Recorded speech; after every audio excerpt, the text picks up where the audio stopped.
all yiggity, and we are back in the hen house. You understand what I'm trying to tell you? And look here, man, let me tell you something. We got Nancy Grace straddling the fence. Let me look at y'all real quick. We got Nancy Grace straddling the fence, acting like she on one side and on the other. Now she done race Batum Tatum onto her platform to talk about this Nolan Wells case. We still got more uproar from the community, and now I heard Bart is trying to hand out defamation lawsuits to people talking about what's going on. But hey, buddy, nobody put their name on the toll receipt, but you. We heard your name on the call, not nobody else's. So you shouldn't get mad. I'm Jay Lava. I scoured the internet so that you don't have to. And we finna get right on into this Nancy Grace interview. You know what I'm talking about? Let's see what her and Race Batum Tatum is talking about. Hold on, let me adjust it so everybody can get a good little visual. All right, and let's go. He was face down on the beach right at the water's edge. If he was sent face down, that also doesn't make sense to me. If he's face down, wouldn't blood pool just by nature of gravity this way? So right now, we've got a lot of questions, but as the second doctor says, this is all still pending investigation. If this were your child, wouldn't you want to know what happened? The mom asked for Nolan's phone. Right. Was there a struggle over it, or did you guys hand it over? I mean, just handed it over. I mean, we didn't think anything of it. Like, she asked for Nolan's phone. We knew they were close friends with, the Wells family, and my buddy went out to his truck and handed the phone over. No complications, no issue, nothing. But I mean, I told Miss Christine that we had his phone and he had left it in our possession on the boat. When did you talk to her about that? When I was I didn't talk to her once. Like, it was like 12:30. I mean, I might have texted her a couple times and talked briefly about a couple things, but I told her on the phone before I called the Coast Guard that we had Nolan's phone. Before I called Miss Christine, none of us had a reason to go through Nolan's phone. I mean, there's multiple phones on the boat. Why would it be? And the boat was having issues. Why would our concern be getting on Nolan's phone or something? I mean, I don't even know Nolan's password. None of my friends do. We had no reason ever to get on Nolan's phone and look at anything. I didn't even touch Nolan's phone. None of us touched Nolan's phone until somebody took it off the boat and put it in Wyatt's truck, and then no one touched it until we handed it back, to the mom that was at my buddy's house. That is from the Officer Tatum show.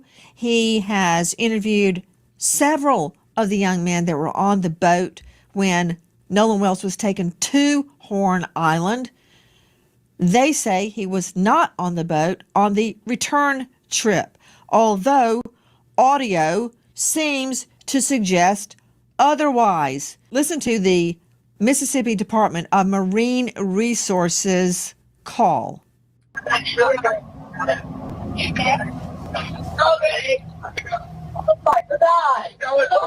Detail assistance, Vicky speaking. How can I help you? Hey, we're at the west tip of Horn, and our bilge pump stopped working. We're sinking. Can y'all please come? We have a membership. All right, of course. How far is the water coming up, sir? Can you give me a description? Ankles? Hello? Hey. Yes. How far is the water coming up, sir? It's coming up. We're just sinking. I don't know. Like, we're going down now. All right. Well, let's get you going. Membership number or phone number listed on the account, sir. I don't know the phone number. It's either. I think it's. Try that. All right. I know we have a membership, like, guaranteed. I don't have the tag on here. Unless you have a membership number or anything, it's okay. I'll get you over to the captain. What's the best phone number to reach you at? Reach me at 2. Particular phrases in that call, if it's to be believed, Nolan don't die. Sure, he's dead. Is he dead? Nolan, OMG, wake the F up. It goes on. My question is, why not believe it? Because the black woman did it, Is that why we can't believe it? Because the black woman busted down? I'm really sick of that. Like, that's really starting to really tick me off.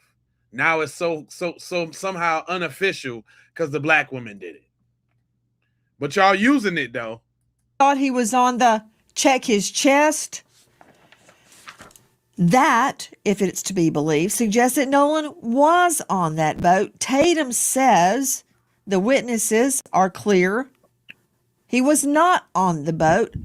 Tonight, we learned in the last 24 hours the Nolan Wells family hits social media giants with subpoenas for all information related to Nolan's phone. Yeah. First, straight out to Dave Mack, Crime Stories investigative reporter. Then we will be joined by Brandon Tatum. Dave Mack, what's happening? Right now, Nancy, the family of Nolan Wells has announced that they are going after, they have subpoenaed documents for Nolan Wells' phone.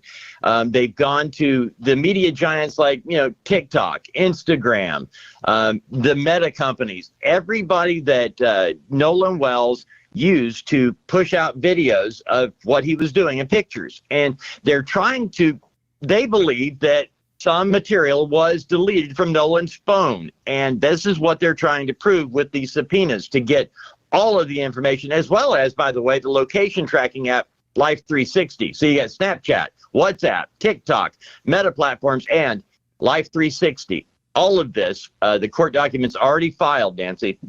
Nolan Wells' family slapped subpoenas on multiple social media giants seeking his account information and data.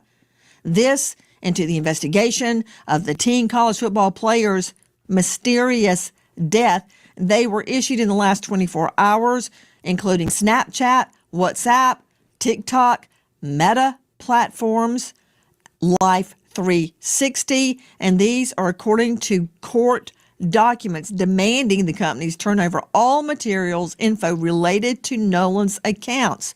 This includes current and prior usernames, passwords, email addresses, phone numbers, even displayed names.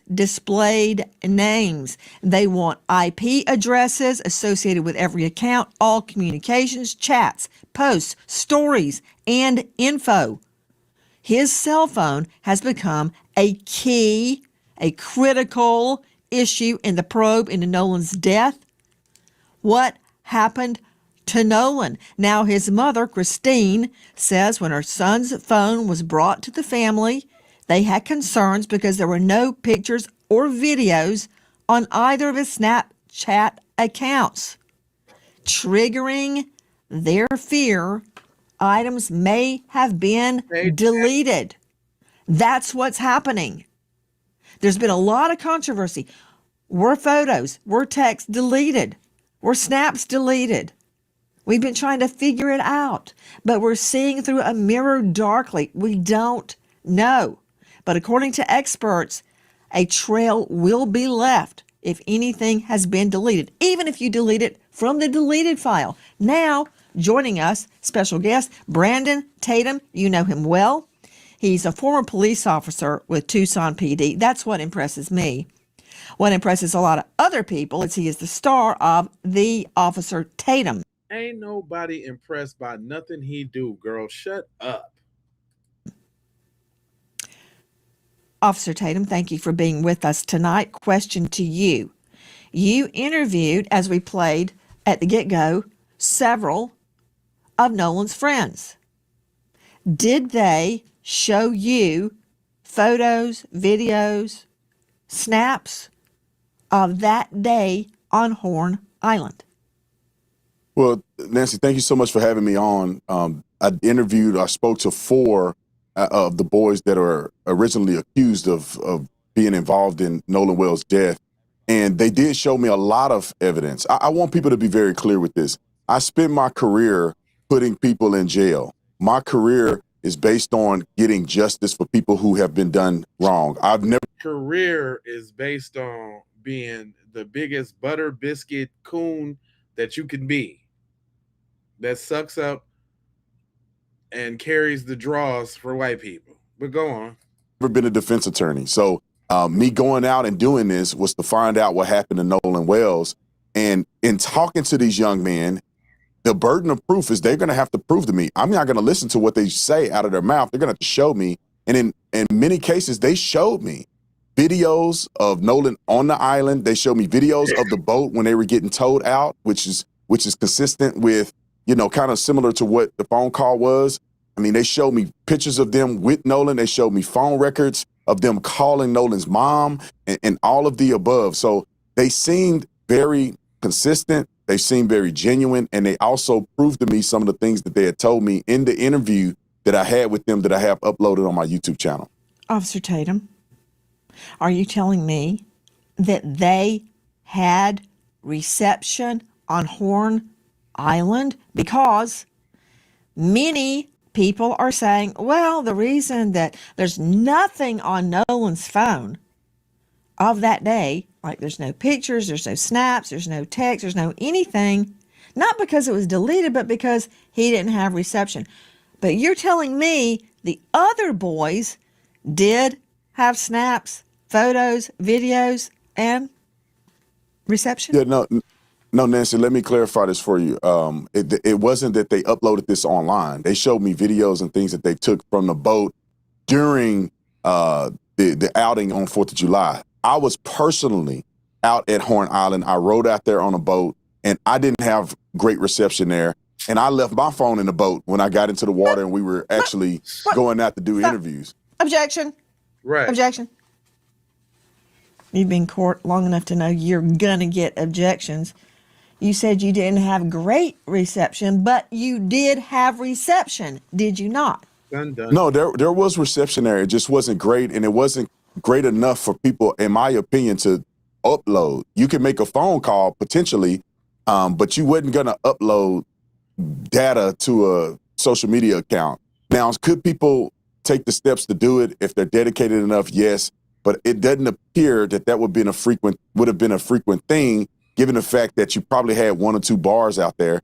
And I heard evidence of that. Not only did I see evidence of it when I went out there myself personally with my cell phone, when I listened to the CETO call, you could tell that the call dropped out several times. It seemed like they were having trouble at times hearing each other.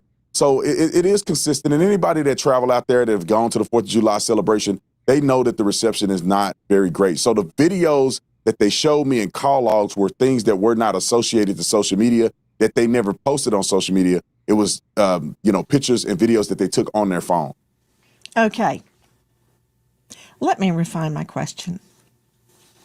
I take it from your last answer that the answer is yes, you had reception on Horn Island. Yes, I did have reception on Horn Island. We just played that CETO call. It's 2 words, SEATOW, and it's kind of insurance that people have that are boat goers. And if you have a problem, CETO will come and tow you back to the mainland. They said they had a problem. They said they were taking on water. One of your takes is that all the chatter that we're hearing, wake up, Nolan, are you dead, Nolan, wake the F up, Nolan, could be referring to the battery, the bilge on the boat, that it's all unclear. Regarding the boat being disabled, apparently it was not. Listen. So first, at 9:56 a.m., the boat leaves the original dock. It arrives at Horn Island at 11:14. So at around 4 o'clock, there is a call to the Coast Guard about the boat. NBC News got a hold of it. We're sinking. Can y'all please come? And is everybody on board in good health otherwise? Yeah, everybody's on board. Everybody's on board. So does that mean Nolan is on there? Who was on that boat? At 4:31, the boat leaves Horn Island and it is towed approximately 3 miles, and then the tow ends. So after 3 miles, they go back to the original dock, okay? They arrive at 5:44 p.m. So it looks like this is where Horn Island is, and this is where the original dock is that I am referring to. I looked it up, and El Camino Real Road is in Gulf Hills, Mississippi, which is right above Ocean Springs. So I'm wondering if this is the house where they got the phone. Now, the boat travels to Fort Bayou. At 6:06, the boat returns to the original dock. Then, from the original dock, the boat goes back to Fort Bayou, and then they go to the boat launch, and it is put onto the trailer and moved by the vehicle. Did they drop people off at the original dock, travel to Fort Bayou, pick somebody up, and go back to that original dock? And then from there, why was there an hour and 13-minute time gap? This boat was sinking hours before, and then they're just having it docked for an hour and 13 minutes. You would think they'd want to get that boat out of the water ASAP. That from the Real TikTok Detective. The boat wasn't sinking. They told Cito it was sinking. What's the truth? Was it sinking and they repaired it? Did they have a leak and they repaired it and kept on SOP? Brandon Tatum joining us, former cop, now star of the Officer Tatum. Did the young man explain those travels we just identified? Yeah, 100% they did that. I wish that people on the internet would have had an opportunity, and they can go look at the interview that I did with Warren, but they had an opportunity to actually talk to these young men to get this in perspective. Because some people have no idea how boats function and how they work. They explained to me, they took me on a boat and showed me exactly where they went, where they docked, where did they, stop at, how did they get the bilge pump and the water out of the boat and all of the above. So they were sinking, they were taking on water. The water came up high enough that the batteries weren't working. They had to get a tow to kind of tow them out, where you could see the young lady saying about 3 miles out. It's a complicated boat jargon, but they ended up getting the boat out. They ended up getting it to the point where they could run the boat, run the water out of the boat through a hole in the boat that they ended up plugging. They explained all this. Anybody that does boating know exactly what they're talking about if you hear them explain it on the interview. So they have You don't stop disrespecting me like don't nobody else know nothing about boating. That's what he's going to stop doing. If you just know about boats. Explanation for all of these things. And not only that, Nancy, they showed me video of them on the boat, and Nolan was not on the boat. Nolan was not on the boat log, and there are people who saw Nolan on the island closer to around 6 p.m., which is far after they left, far after this phone call was made. I saw text messages from the young lady that Nolan was with, the young lady named Katie. I saw her text messages. In her text messages, she say that she heard the boys yelling for Nolan to get on the boat. He did not. She said in her text message that she did not see Nolan get on the boat he came on, which was Wyatt's boat, which is the boat that was sinking and they ended up leaving on. So it wasn't just a statement that they made on a podcast. They were actually showing me evidence to the contrary of what the mainstream YouTubers and some media outlets are putting out to people at large. And so I wish that people would go watch the interview or at least take some time to listen to these boys' statement. And I'll say this, Nancy, too. I wish that the family would have taken the time, or at least Benjamin Crump would have taken the time to reach out to the lawyers or reach out to these young boys to get their statements so they're not wasting their time sending everybody on a rabbit trail when they could have just talked to these boys. And they could have, but they refused. Because I saw a message from Warren where he called Nolan's mom twice. I've seen messages from Warren's stepmother, Ashley, where she sent Nolan's mom a text saying, please reach out to me whenever you're ready. I would like to talk. Other parents I saw messages from who reached out to Nolan's mom saying, we need to talk. Can we talk? I'm available if you need to talk to us. I do not understand at this point why Benjamin Crump would go out and put misinformation out online when he had the availability to talk to these kids and clear these things up like I did before he presented this to the public. We also reached out to Benjamin Crump 4 times. And on the 5th time, they come back and tell us that the family is not doing interviews. We didn't ask to talk to the family. We asked to talk to the attorney, Benjamin Crump. Why? So we can come together as a community and solve what happened to Nolan Wells, not create and stoke division. Have you ever heard of the term word soup salad? Word salad? This is word salad with nothing croutons, with nothing dressing. Light nothing dressing. He is saying nothing. Which is what I've seen Mr. from Tatum, Benjamin that Crump. is exactly what we're trying to do. And I hear everything you're saying. And, you know, I think like a prosecutor. My main goal is to find the truth of what happened to Nolan Wells. And one thing I cannot get away from is the medical examiner. I'm trying to get to tonight's news, which I'm going to get to. But, oh, you were seeing video from WLOX. Speaking of sinking, is at an alleged issue with the boat bilge. Well, Randy and Bunny on TikTok have their interpretation of that. Watch this. CETO Assistance, Vicky speaking. How can I help you?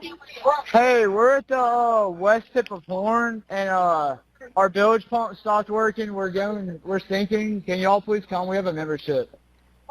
All right, of course. How far is the water coming up, sir? Can you give me a description? Ankles? Hello? What'd you say? Hey. Yes, how far is the water coming up, sir? It's coming up.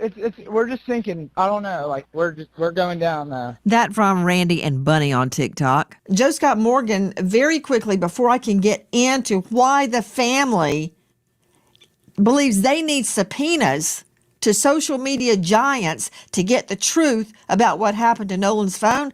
Anybody can say anything after the fact. Those boys may be innocent. They can look like choir boys, angels now, but I still don't know what happened on that boat, and I still see conflicts. Can they be reconciled? I hope so. But until they are, we're on it. This is what I can't get away from. Control room, please show Joseph Scott Morgan the autopsy diagram of the victim's occipital bone. Okay, I don't care what anybody says. I do not care if an archangel lands on this anchor desk. If he lies to me, I'm using handcuffs for his wrists and a rope for his wings. You hear me? Look at that again. Put it back up. He has deep reddening subcutaneously on the back of his head. Nowhere else. It's not on his neck. The back of his neck anyway. Don't see it on the back. Don't see it anywhere else on the body. So I really don't want to hear a lame explanation that it's lividity of the blood sinking to the back of the body. Number one, the body was on its face. But that said, they kept the neck and the lungs. Lungs to see if he drowned, neck. Why would they keep his neck? I can't get away from this, Joe Scott Morgan, and I don't care how angelic the friends appear, and they may be angels. I don't know that yet. But you can't get away from this, Morgan. No, you can't, and we can't get away from it until the investigation is concluded on the part of the state medical examiner's office and the authorities. And in Mississippi, and I can promise you this, as the day is long, they're not going to release this information because it's an ongoing investigation. I know everybody wants it.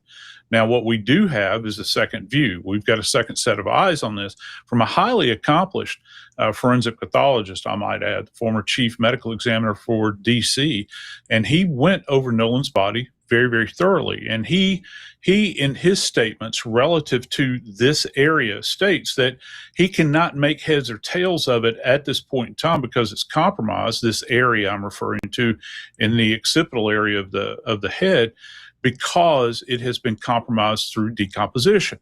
Now, he did a multi-layered dissection, and what that means is layer by layer, the skin, sub-Q fat, down through the muscle, which had not previously been done in this manner according to him. I don't even know if it's annotated in the state medical examiner's report because it hasn't been released yet. They're still waiting. It's pending multiple things. How many times have we heard this over the years? They're doing their own histological studies, which means the tissue samples. And also the big part to this, Nancy, is going to be the toxicology. And we know that that takes some time. And it's not just going to be about alcohol. It's going to be everything in the spectrum. Hi, guys. Nancy Grace here. If you are a homeowner, you probably can financing 7% www. My understanding. Over 100. Back to Officer Tatum, star of The Officer Tatum on YouTube. Have the friends taken polygraphs? Well, from my understanding, all but I believe one took a polygraph, and from what was told to me, that they all passed. And all of the ones that took a polygraph took one without a lawyer. And they cooperated with law enforcement. So from my understanding, everybody took a polygraph test. Why do you say that's test, from but what one. you understand? Did they tell you they took a poly and passed? Yes, ma'am. They told me that they did it. I wasn't there. So that's what I'm saying from my understanding. They told me that all the boys except one, which is Warren, I believe, took a polygraph test. All of them did not have lawyers and did it and cooperated with police. Warren also cooperated with police. I just believe he didn't take a lot to take the test, but Warren is the young man that I interviewed. So according to what they told me, they all took a lie detector test and passed. And it's an equivalent of a lie detector test. It's not a traditional lie detector test, but it's the same theology of trying to get to if a person is lying. I don't know the name of it. It's an equivalent of a lie detector test. It's a different methodology. I don't believe it was a polygraph test. I believe they took other stressors in order to analyze if the people were telling the truth or not. So then the answer to did they take a polygraph would be no. Well, yeah, I think it could be semantics because they took a test to analyze whether or not they were being truthful in their statements, and that certified test, they passed it. It just wasn't considered a traditional polygraph. I think it's a more advanced way of doing it. Brandon Tatum. Hold on. In a nutshell, Joe Scott, there is a difference between a polygraph, which measures all sorts of body signals, your sweat, your breathing, your heart, your blood pressure, all sorts of things, and an audio verification test. Big difference. Yeah. So the audio is, you're looking for stressors in the voice, and these people are highly trained that do this. And you know how the courts feel about these tests. Are they admissible or not? But I think that, going to Brandon's point, the fact that they have taken these, at least those named allegedly have taken these, according to him, I think that that's significant. Now, whether or not that this is going to be usable, a usable investigative tool, is hard to measure. I didn't ask you if it's going to be used in court. That's a whole nother animal. We'll burn that bridge when we get there. Okay? There may never even be a court case. First, I got to find out what happened to Nolan. Okay, so let's not put the cart before the horse. You've got eye detections tests. I don't put any stock in that as to whether somebody's lying. You've got nonverbal communication experts claiming they can tell. You've got brainwave analysis. You've got all sorts of things. I want a poly. I'm not saying they did anything or they didn't do anything. Go, strap up, take me a poly. Officer Tatum, star of The Officer Tatum on YouTube. I've been told, but I can't verify, that the boat in question has been searched by scent dogs and cadaver dogs. Is that true? I'm not familiar if that's true. Let me just clarify. The test that they took was a voice stress analysis test instead of what we call a traditional polygraph test. But I'm not familiar with the cadaver dog searching the boat. I wasn't informed that that was the case. But I was told by the boys that they did not wash the boat off or do any of those things that they were accused of doing, after this incident. Right. And I say, based on all the things that I've heard, it appears that they've been very truthful with me. And law enforcement. They've already communicated with law enforcement very early on. Okay. Officer Tatum, coming from you, I do give that credence because you were a Tucson PD. I've had people sit down, look me right in the What? That don't make him more credible because he's a police officer. If anything, that makes him more corrupt. What are you talking about, ma'am? Look at that goofy face she got on her. That goofy look she got on her face. And lie, and they are so convincing. So I don't know who's telling the truth. I don't know what happened, and that's why I really resent people suggesting the investigation be shut down. We're not doing that until we know what happened. Officer Tatum interviewed multiple of the young men on that boat. Now, let me address what's happened in the last hours. The family is not buying what they are saying, that nothing was deleted. They're not saying they're lying. They're not saying they're telling the truth. They have hit social media giants with subpoenas once and for all to get everything there is to get about Nolan Wells Digital. Okay, straight out to Dr. Jim Jones joining us out of Virginia. Dr. Jones, cybersecurity digital forensics expert, digital forensics program director, associate professor, George Mason University. Okay, can't argue with that. Okay, Dr. Jones, what will the evidence reveal? Let's just start on Nolan Wells' cell phone. Let's start with Snapchat. Sure. So on his cell phone, any images taken for whatever app are going to be stored locally, at least temporarily. So Snap is one of those apps that deletes the picture afterwards. The key here is that when digital files are deleted, the data does not immediately go away. So the data is left intact, at least for fractions of a second, sometimes hours, days, weeks. So what they'll find, assuming that they have access to the unencrypted data on the phone, is they will find bits and pieces of old text messages, videos, pictures taken, and that might reveal something that they can timestamp to the event in question, yet the picture is not still in the active files. That would suggest a deletion. Okay, hold on just a moment. Let me see, Jones. Dr. Jones, I'm just a trial lawyer. I need you to explain carefully what you just said. Let me ask you some pointed questions. Snap is different, very different. Hold on, doctor. Let me go to Tanya Jordan, Chief Parent Officer at Bark Parental Controls, author of Parenting in a Tech World. Snap is a whole nother can of worms. The other night, example, my son and I, John David, we both love Kung Fu. We're watching The Ultimate Ip Man, and I fell asleep. It was 2 o'clock in the morning. I woke up and I looked at him. He's furiously on his phone, and of course that raises a red flag. Why is your son on the phone at 2 a.m.? I said, son, what are you doing? And he said, I'm responding to a snap. I'm like, let me see. Who's snapping you at 2 o'clock in the morning? It's some freaky dude in his underwear on the other side of the world. He went, gross, number one. And he said, they disappear. Okay. Snap. What is it? Snap is an app that was developed to send disappearing nudes many, many years ago. So it's wild, and today now flock to that app, and parents allow it. Myself included. I regret letting my son have that app. So now fast forward to today, children think that this media disappears because that's the user interface presented to them. But the media does not disappear. Children sitting on either side of them can take a picture with their phone, and that data lives on Snap servers because, as we know, law enforcement has had a heck of a time subpoenaing them and getting access to it. Okay, that's gibberish. So, does a snap disappear?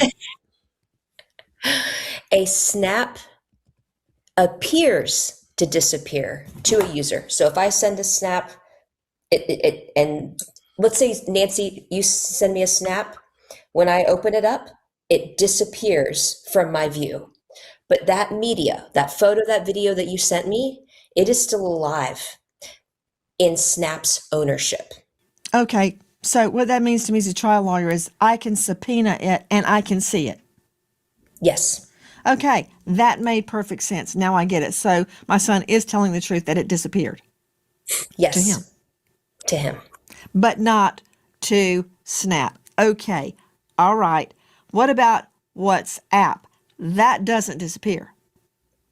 Correct. WhatsApp does not disappear, but WhatsApp is also purported to be encrypted. So Meta moved in a very big disappointment to anybody who cares about child safety to make WhatsApp end-to-end encrypted. So good luck to law enforcement trying to get anything that happened on that app. To Dr. Jim Jones, digital forensics expert, associate professor, George Mason University, program director, on and on.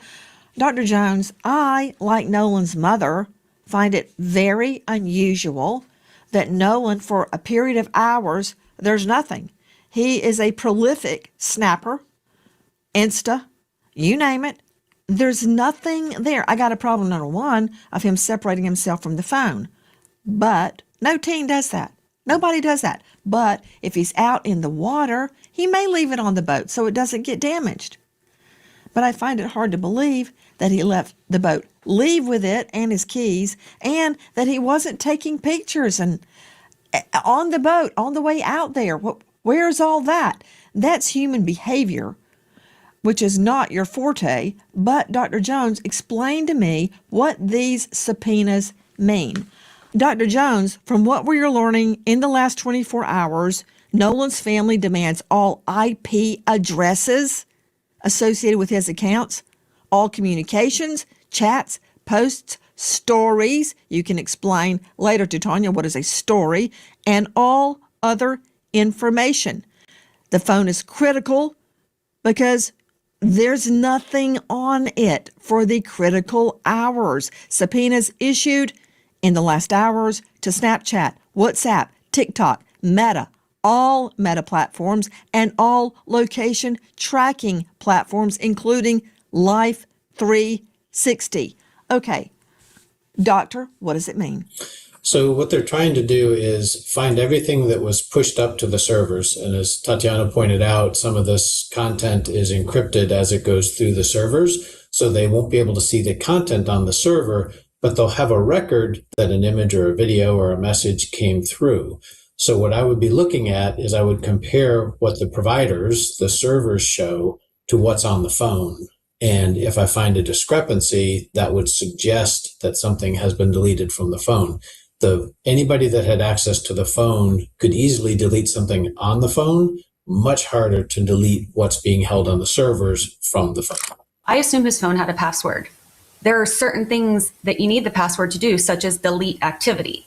But if you don't have a password and you pick up your phone, if you're touching the screen, that leaves a trace. If you're trying to power it off, that leaves a trace.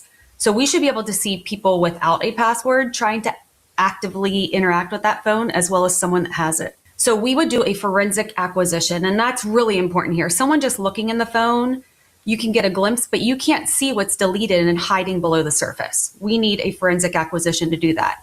We can tell if it was just soft deleted, so like sitting in a trash can, or a hard delete. So if you empty your trash on your phone and then you go and throw it into a dumpster and the trash is taken away, there is a log that tracks everything. Also with timestamps on when that activity occurred. Digital expert Heather Barnhart. Okay, is a subpoena, Dr. Jones, Dr. Jim Jones, is a subpoena the equivalent of an acquisition, a forensics digital acquisition?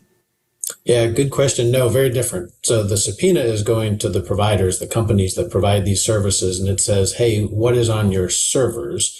The physical acquisition is going to get a copy of the raw data stored on the phone. And to Heather's point, what you see through the interface is only a small fraction of what's actually stored on the device. It's a very busy place and things are being replaced and removed all the time.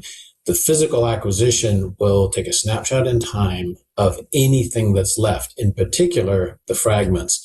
She also made a very good point about the logs. Phones, modern smartphones, keep very detailed logs. It's not the picture, but it will tell you that someone deleted a picture, and you may even have a timestamp or other metadata that would help you know something about that content, even if you can't see the content anymore.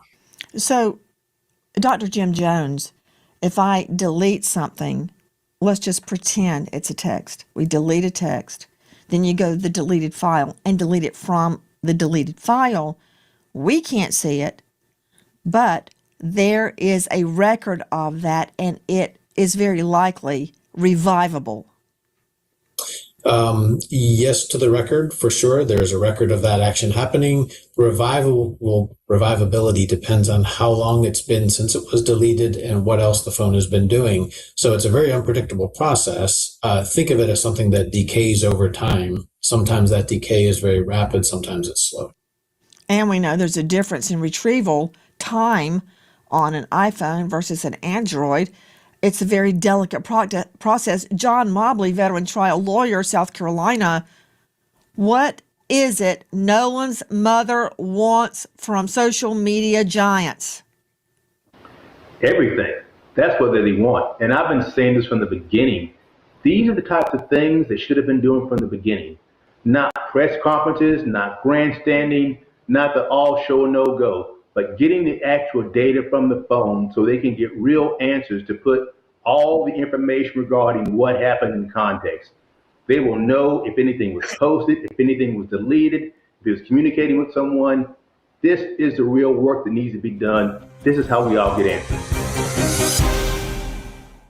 Hi guys, American homeowners. The FBI has been warning about a type of real estate fraud called title theft, and your equity is the target. With just a forged signature, your ownership can be transferred out of your name. From or 7, just use the link. They could. Title lock. Just use the link below, and good luck. Back to you, Dr. Jim Jones. Will these records reveal whether Nolan Wells had reception on Horn Island or on the way there? They could, based on timestamps of things that got pushed to the server, that would say he did have service. The absence of those records doesn't say that he didn't have service. However, the cell phone provider through the tower records could show that, because every time a cell phone talks to a tower, a record is created. Excellent. The ping trail. Okay, back to Officer Tatum, star of The Officer Tatum on YouTube. Did the young men you interviewed, I believe it was 4 of them, state that Nolan did not have reception, or did they explain why there are no pictures, text, instas, nothing on his phone? Did they have an explanation for that? Yes, ma'am. They didn't mention anything about whether Nolan has service or not, but they articulated the reason why Nolan may not have, certain pictures on his phone. And they had mentioned because Nolan spent the night at their house the night before, because it's traditional for the last few years that they actually went to Horn Island together. But they were saying that they had taken pictures at the house. Some of the pictures that you've seen floating around online were pictures that they took on the boat, but they didn't take those pictures when they got out there to Horn Island, because they were having fun. And I would argue that they were drinking, and I couldn't imagine that they want to get underage drinking on camera. So what they had articulated to me, that it wasn't abnormal for people not to snap and not to do a lot of pictures and things like that, because they were focused on But you being told me off of the they mainland. showed you pictures and videos. Yeah, so but they it's did not take uploaded. pictures and videos. No. It's not a lot of pictures, and they weren't uploaded. So when you're talking about Snapchat, you're talking about a platform where people are uploading images and pictures to produce to the world. What they showed me were things that they had recorded on their phone, and it wasn't a lot of different things, because most of what they did was drinking and having fun in the water. And so, what they had articulated to me as well is that it's not abnormal for people not to snap. It's not abnormal for you not to have your phone. And Nolan wasn't the only person that left his phone on the boat. They also mentioned to me, and you can see it in the interview that they did, was that they had no reason to touch Nolan's phone. They weren't thinking about Nolan's phone when they thought the boat was sinking. And when they got to the house, it was no incident when it comes to Nolan getting the phone back to the friend and parent. You're going far afield from my question. Let me redirect you back to their phones. Nolan has nothing on his phone. They have pictures and videos on their phones. You told me that they exist, whether they posted them or not. So they were taking pictures and videos. Don't you see why the mom, Nolan's mom, is concerned? There's nothing on her son's phone. Well, Nancy, it's unclear exactly what the mother is articulating, because at one point she's concerned that there's not a lot of Snapchats or social media posting. She did not articulate, or the Benjamin Crump did not mention that there's nothing on his phone. So they're not saying that the phone was wiped and there's no images or anything. She was concerned about his social media frequency, which I believe, after talking to the boys, it was consistent with what they said, and it was consistent with basic deductive reasoning that maybe he didn't post a lot on that day. So what remains a focus for me, and if I was investigating this Not case, talking about I posting. would want to know. Not talking about whether he posted, officer. No, He didn't what even I'm saying take is anything. that There's no pictures. There's no anything. That's what the mom is saying, but we haven't had an opportunity to either see or hear exactly what she's trying to articulate. Some of the things that she said in the media is that she's talking about posting. I don't believe she said that there was nothing at all on his phone, no pictures, no nothing. But I wasn't able to verify that. So if I was able to see Nolan's phone and the mother was able to show me exactly what she's articulating, I'll be able to have a better perspective in comparison to what Warren and the other boys were telling me. So at this point, I only have one side of it, and then I have a fractured perception from what the media or what the mother is saying in the media. So when the police officers look at his phone and they do a forensic extraction, if they're allowed to do that, they will see plainly if Nolan was on his phone, if he had taken pictures, and if they were deleted. Now, I'll implement this as we begin to try to guess and figure out what was happening on that day. It doesn't seem to be reasonable to suggest that the boys were in his phone deleting things. Now, after hanging out with the boys and getting to know them well, they're very intelligent young men, very savvy, and they were raised well. I would project, if I were to make an assumption, that if they were trying to cover up something that happened to Nolan, I would perceive that they would throw the phone in the water or something where it never would be recovered. Or if they had access to get into the phone, they wouldn't just delete, they would just completely rewrite the phone or, do a hard reset. Or they wouldn't give the phone back to mama or the family anyway. So with those factors put in place and what I've talked to them about, it seems as if their story seems consistent to me, that they did not get in the phone. They did not know his password. They had no reason to believe that there was a necessity to get in the phone. Officer, and they gave it over to the I'm not saying family. you're wrong. I'm saying I'm not taking anybody's word for anything until I investigate it and corroborate it. Again, that's fair. Maybe they're completely innocent. Maybe they're not. I don't know. Or maybe someone else had something to do with Nolan's death. I don't know, but I will find out. And you said, I don't know what she said exactly. Well, here is what Nolan's mother said. When we opened it up, there was nothing. There were no saved pictures. There were no snaps from that day. And we did open it before the 24-hour expiration. So we found that very concerning, only because anyone who's ever been around Nolan will tell you at social gatherings, he's taking videos, he's taking pictures, he's even come up to me when I'm getting ready to go to bed, hey Ma, come on, take a picture of me. That was Nolan. So that's why we feel that things may have been deleted, was because of the fact that there was nothing in either one of his accounts. Okay, to Tanya Jordan, BARC parental control officer and author, do you understand what she just said? I do. Explain it. Absolutely. When a child dies, every second, every hour, every day matters. Families and investigators need timely access to lawfully requested evidence so they can find answers and hold the right people accountable.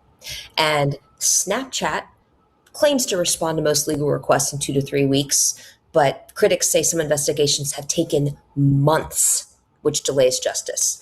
Meta Instagram, right? There aren't many kids on Facebook these days. There's no public average for subpoena response times, but it varies. It varies. And investigators have criticized delays in some really high-profile child safety and teen death cases. WhatsApp, we talked about that earlier. Even with a warrant, Meta generally cannot read or produce message content because it doesn't have it. That's what we were talking about with the challenges with encryption. It's not a response time thing, it's the encryption. So I don't know if I answered your question, but I just felt it was really important to be very clear about what we need for justice and what social media companies are not providing in a timely manner. You're very clear. I want Tatum to be right. Do you? I want this to be easily explainable. Whoa, Nancy. Really? See, that's that fence straddling coming out. You got to pick a side, Nancy. You got to pick a side. You can't want justice, but want Tatum to be right because he ain't talking about justice at all. When we know all the facts. But we will not stop until we know the facts. If you know or think whatever, let's go ahead and get to this hood breakdown because the people got some stuff to say. So we just gonna kick it right on off with Ahmadai Shakur because she comes with the hot tea.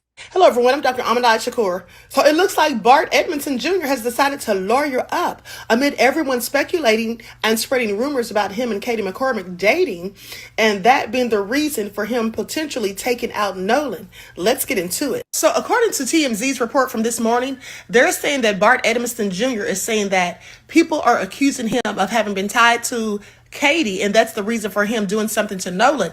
And he absolutely denies that and says that at the end of the day, he didn't know Katie before that day. He says that, yes, that's him in the picture with the young woman, but that's an old photo.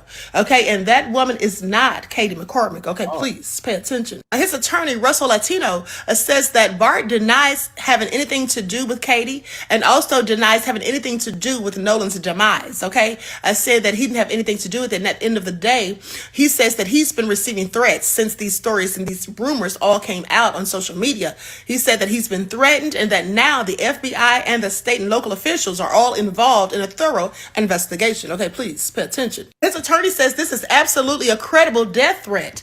Okay, and says that this is all due to online speculation and made up stories. Okay, that's likely what it is. See, here's the thing. We have to be careful. And I've said this before because people are putting out stuff that's fictitious. Many of these MAGA minions are purposely putting out things that are not true just to muddy the waters. Okay, so at the end of the day, the most I said about it was my TikTok yesterday. I said it was a rumor. I never said anything about it being factual because that's all it was to me, was just a rumor. Okay, I saw people talking about it and I saw someone break the story on YouTube, but I didn't really think that the person in the photo with him looked like Katie, or at least the picture that I've seen of Katie anyway. Okay, so please pay attention. What's so interesting to me is the fact that the FBI, the state and local officials all have so much time to be investigating this credible threat. Okay, but at the end of the day, they don't have time to get this investigation about what happened to Nolan off the ground because, I'm sorry, why hasn't anyone been arrested? I mean, we heard the audio, right? We know that they did all kinds of sketchy things and they've been caught in lies and everything. So I'm just wondering, so you have time to go and investigate what they claim as a credible threat for this young man, but as long as they've been working on Nolan's case, they've not come to any conclusions, and they previously said, mind you, that there's no evidence of foul play, or doesn't seem to be any evidence of foul play. Okay, please pay attention. I'm sorry, but when you're a white tea person, you absolutely have privilege. Okay, even a person of my skin tone that has lost their life, clearly has been a victim, will just get demonized and vilified and lied on. Okay, people saying that Nolan was doing illegal substances and drinking alcohol and all of these things, trying to make him into a whole criminal. Okay, and even if he'd done any of those things, what does that have to do with the fact that he lost his life? Oh, that's right. They're trying to imply, in my opinion, that he likely was intoxicated and high and then just wandered off into the water and drowned accidentally. That's what they want us to believe. Okay, please pay attention. Listen, I'm going to still stick to my guns. I'm going to go ahead and double down. I still believe that Bart had a hand in it, okay? And I do think that he is the main one. This is just my opinion, pure speculation. Because at the end of the day, it seems to me that Bart, Warren, Wyatt, I just don't think any of them, Tracy included, I don't think any of them were really friends with Nolan. Okay, maybe associates, but definitely not friends. And also the fact that the police visited Bart and he did cooperate and gave him his GPS information and all of that. But my question is, why would they have been asking him for that information to begin with if all he did was help to pull a boat, okay, or help a boat that was in distress? Because that's all he says that he did. Okay, he says he was just there to help a boat in distress. And so if that's all you were doing, Bart, why did they come to your residence and start asking you questions about your personal business and wanting your GPS data and all of that? I find it all very interesting. Okay, please pay attention. And also, I find it interesting that this tidbit of information comes out because in the article from TMZ, he admitted that he had cooperated with the police and that they spoke to him about his GPS data and all of that.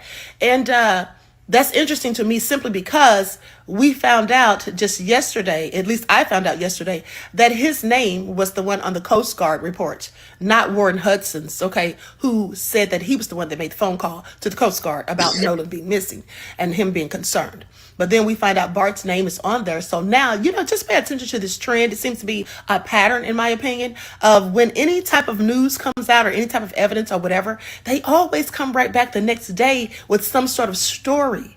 Okay, is this damage control? Is this a distraction? Yeah. Is this a fear tactic? They want to scare people into to make us stop talking about it. I'm not going to stop talking about it. My opinions are my opinions, okay? And my opinions go where the evidence does. Right. And when there are people in the background on a boat and they're calling out his name saying, "Damn it, Bart," and then we hear people talking about check his chest. Is he dead? No one's about to die. These are the things that we know we heard. Okay, that's not speculation. That's what we heard. And they want us to think that we didn't hear it. But honey, my ears are what I believe, okay? I believe my own ears rather than what someone tells me because I'm nobody's puppet. Right. So that have been said, listen, I don't think he's going to sue anyone. I think he just wants people to shut up and stop talking about him because we all know that if he does sue anyone for defamation, libel, and slander, there's that period of discovery. And that can be a pesky little thing. Okay, please pay attention, especially if you've committed a crime. Now, I'm not saying he did. I'm just saying if he did. Okay, please pay attention. And I seem to notice a trend in these people, okay? Please pay attention that when any of them are accused of anything, they all of a sudden come out and they have something to say. With Warren, okay, Trayston, they all came out and they did that interview after people were saying things about them. It was damage control, in my opinion. And now he's coming out after people start calling his name. All of a sudden, he wants to sue. It's nothing but a distraction. I mean, he may sue, he may not. I really don't care because he can't sue me. But the bottom line is, at the end of the day, this is nothing but the Darvo tactic that I keep telling you all about. This is what these people are doing. Okay, deny, attack, and reverse victim and offender. Yep. Okay, now he's the victim. All of a sudden, he's received a credible death threat. Someone wants to take him out. Someone wants to do him harm. He has to get the FBI, the state, and local police to find out who this nefarious person is and to make sure he's safe. Please. I don't think anyone threatened him. And if so, well, it would have had to have been someone that he knows, okay? Because all of these people, their information isn't plastered all over the internet. So how do these people keep getting in touch with any of them to threaten them? Okay, calling their homes, showing up at their houses and all of that. Please make it all make sense. I think this is a whole load of BS. But hey, what do I know? Right. Hello, everyone. I'm Dr. Aminai Shakur. Straight facts. I knew the queen was gonna bring them straight facts. But this is what y'all can't understand about the people in the chat. Let me bust that down for you real quick. So I asked myself, what do these people do all day where they have all this time to tend to our business? I be wondering the same thing. Do you care to explain it to me? Because somehow I got an infestation of busters in my chat. But go on, tell me what you're on. What do they do all day? No. That's what they do.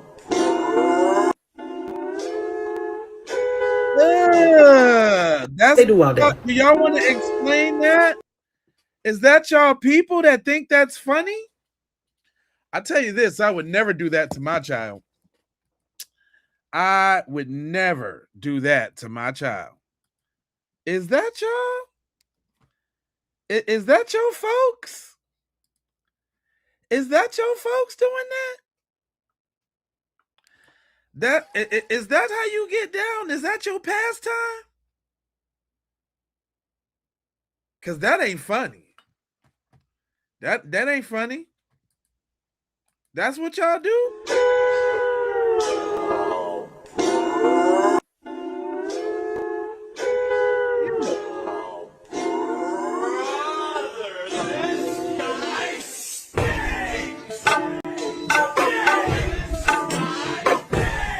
I'm racist because this what your people do? That I'm racist because that's what your people do? I'm racist?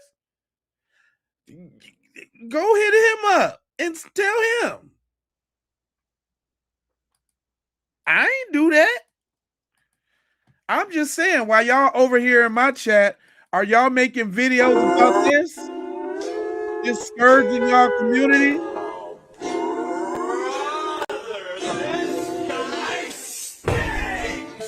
Yeah, I wonder what he got a ignorance bracelet on for. I mean, it's y'all community. Can one of y'all go check on them kids? Make sure everything's okay over there? In case y'all needed something to do. I'm just saying.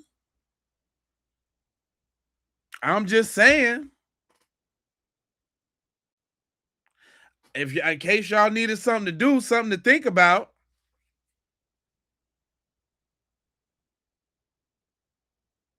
While you over here, while y'all over here doing all of that. Hey, it's lit up in here. We got over 2,000 people up in here, man, between these channels, man. Y'all go ahead and hit them like buttons and subscribe for all the new people that be here. Yeah, I'm getting on their backside. That's what I do. Hey, come. It's time to learn something, y'all. It's time to learn something. Really funny. Y'all didn't have a hard time saying that Carmelo was guilty. So when Carmelo said he touched me and I told him not to, y'all said that was a confession. Yeah, let's talk about it. Y'all said that was a confession, but then we got this audio from a boat where you can clearly hear them calling Nolan, and Nolan is not supposed to be on that boat according to y'all. And y'all want to say that, oh no, that's not a confession. That's just something that we're just hearing things. Well, if that's the case, then Carmelo Anthony did not confess either, and he deserves to be let out of prison. Exactly. Hell, we still don't have any evidence when it comes down to Carmelo Anthony. Nope. Yeah, I need y'all to explain that to me. How in the world do y'all take Carmelo Anthony and say that he confessed, but then we got a whole audio of people over here saying, Nolan, is he dead? All of that stuff. And y'all want to say, oh no, but that wasn't a confession. Y'all are just hearing stuff. Y'all ain't really hear what y'all wanted to hear. He didn't say that. Well, then in that case, Carmelo Anthony is innocent as fuck. And you know what? I'm sticking to this, Darvo. Deny, reject the allegation, or concern outright. That's what y'all are doing. Y'all are denying it. Attack, criticize, or discredit the person raising the concern. You guys are definitely doing that, trying to make it seem like, oh, y'all don't know what y'all seen. And then reverse victim and offender, which is what y'all are doing. Portray yourself or the person being criticized as the victim. So y'all are trying to make Warren out to be a victim. Sticking to this, Darvo, deny, reject the allegation or concern outright. That's what y'all are doing. Y'all are denying it. Y'all attack, criticize, or discredit the person raising the concern. You guys are definitely doing that, trying to make it seem like, oh, y'all don't know what y'all seen. And then reverse victim and offender, which is what y'all are doing. Portray yourself or the person being criticized as the victim. So y'all are trying to make Warren out to be a victim while portraying the accuser as the wrongdoer, which is what y'all are trying to do to Nolan. Right. You guys are trying to make it seem like he was just walking around drunk all day, and Warren is the victim now because everyone is attacking him and accusing him. That's what you guys are doing. I see straight through your tricks. It's called Darvo. That's what you guys are doing to us. Y'all don't let them do it. We ain't gonna be quiet. We gonna keep on saying Nolan Wells' name. He did not drown. Warren, Bart, whoever else was on that damn boat, Yep. y'all are the ones responsible for Nolan Wells' demise. And I'm not going to say allegedly because it's true.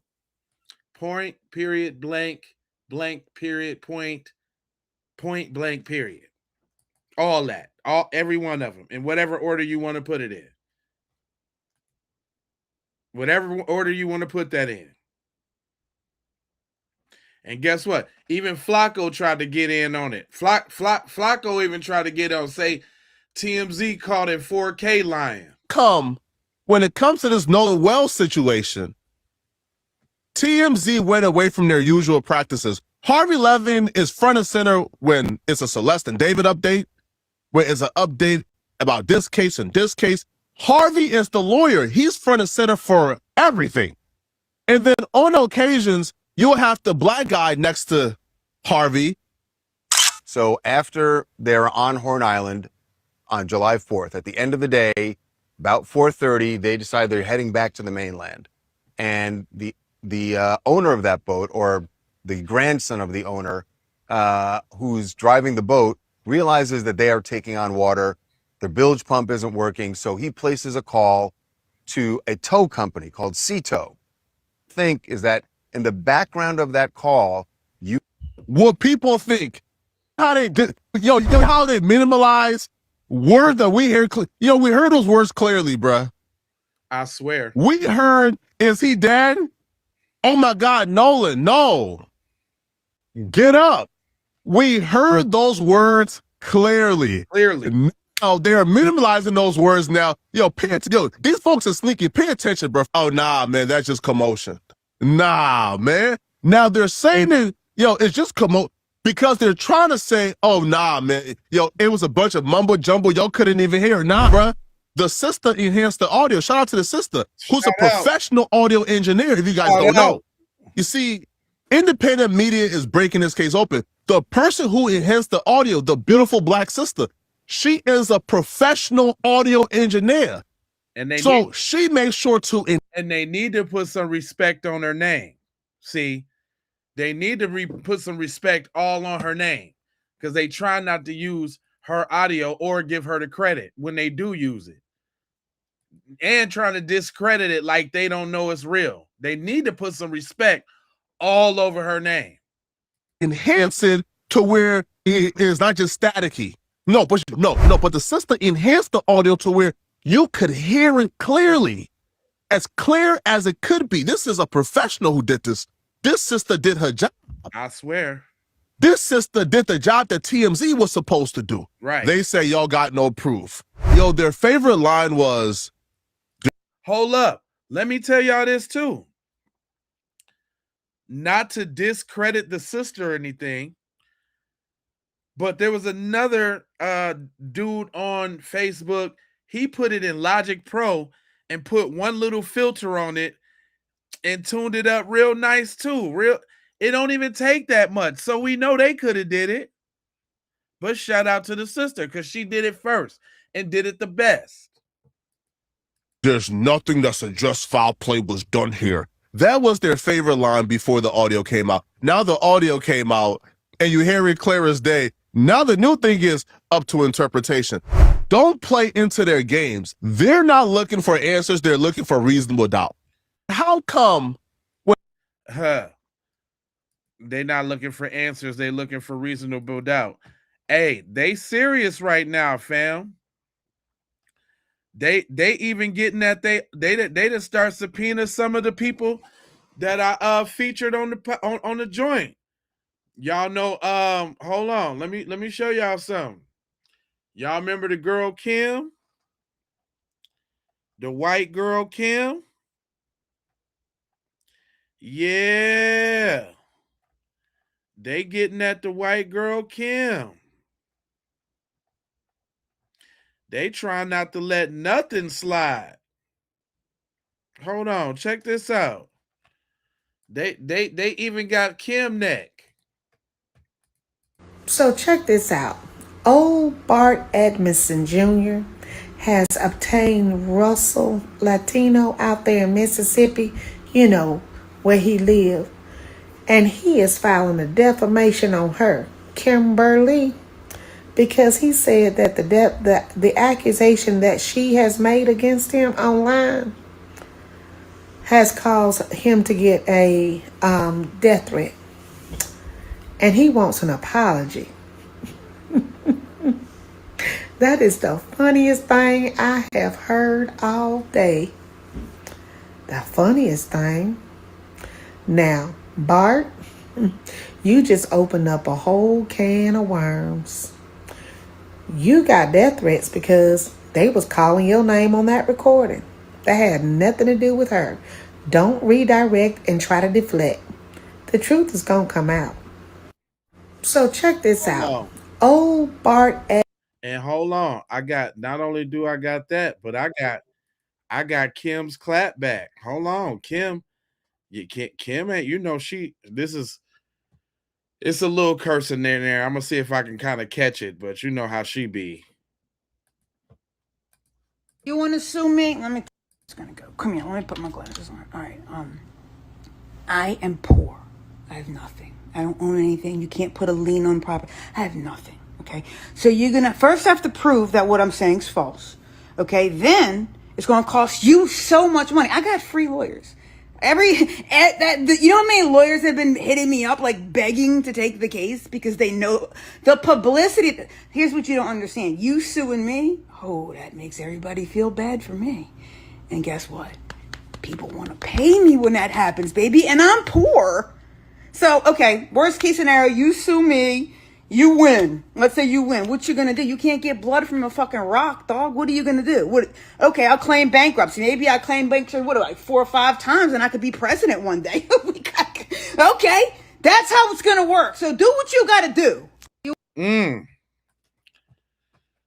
It's going down right now.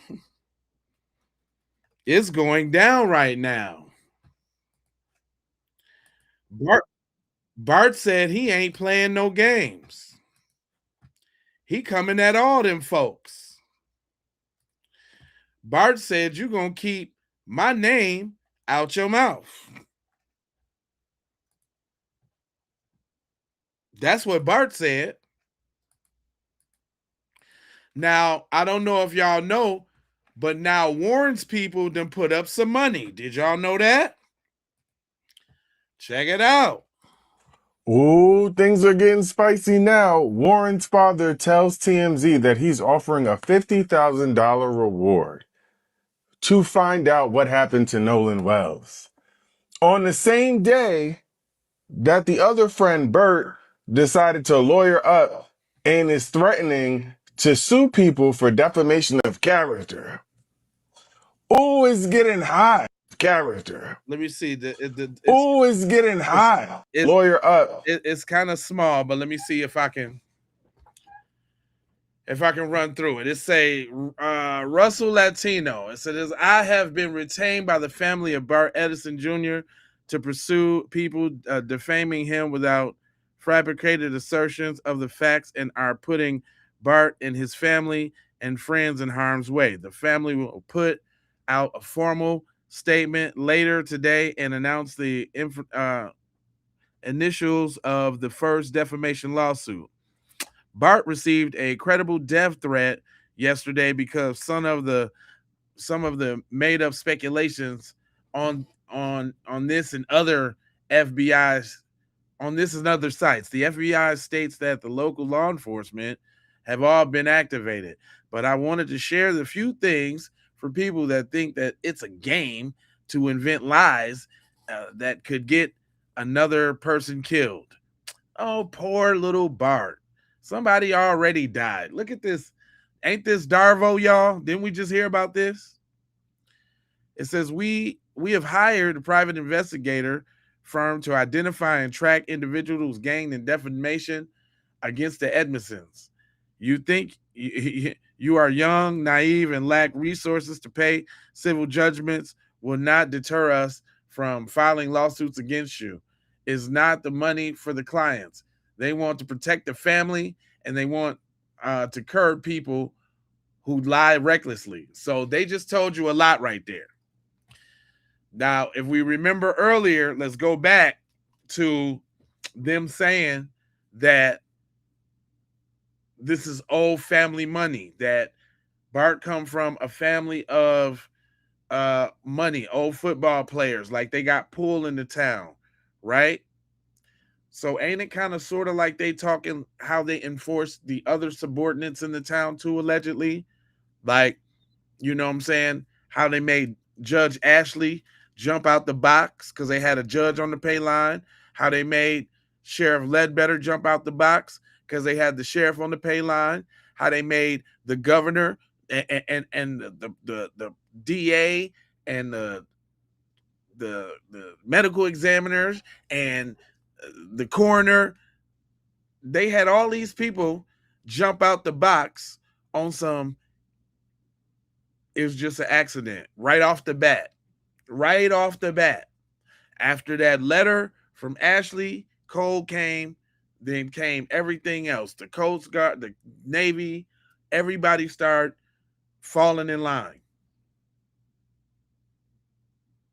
We didn't even know, I didn't even know Bart's name until, I don't know, till that phone call came out and we heard it. I mean, I heard my buddy Bart in the interview, but I didn't even know who they was talking to like that. Talking about like that, right? But now, when the rubber meets the road, now, is the story unfolding now? Is it exactly what we said now? Did we say that them boys? You're some damn devil. No, that not that one, but this one. Is this the reason for it all, y'all? Is this the reason for it all? Because it seems like it. So we can give up the Nolan possibly went with Katie. We can give up they left him on the island. We can give up the party. We can give up all that. We know now that Nolan was on that boat and they asked if he had deceased, and they asked to check his chest, wake him up, and damn it, Bart. And we do know that this used to be little Bart Bootang.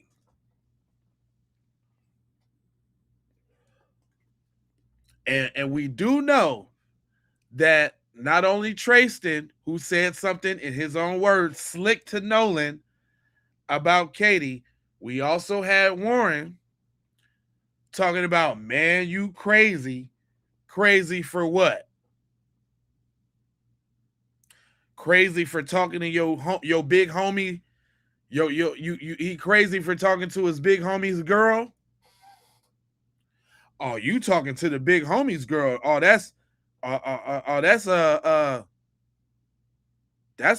big homie's girl. Are you crazy, dog? And then don't y'all remember we played that one video where they said that this was supposed to be a reconciliation trip for Nolan? Like they had all fell out. I wonder what they all fell out about. Was it about Katie?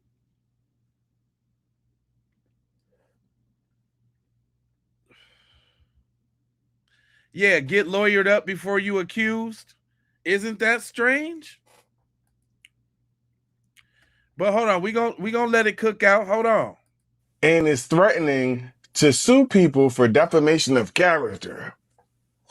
Oh, it's getting hot. Hot. You went to TMZ but didn't go to Ben Crump's office, where you know that there's already $100,000 reward available. 125,000, thanks to Terrell Owens. To be just for the record. For anyone that can point them in the direction of Nolan Wells unaliving. I think they're starting to vote. I think they're starting to turn on each other. You know why? Because the math is not mathing.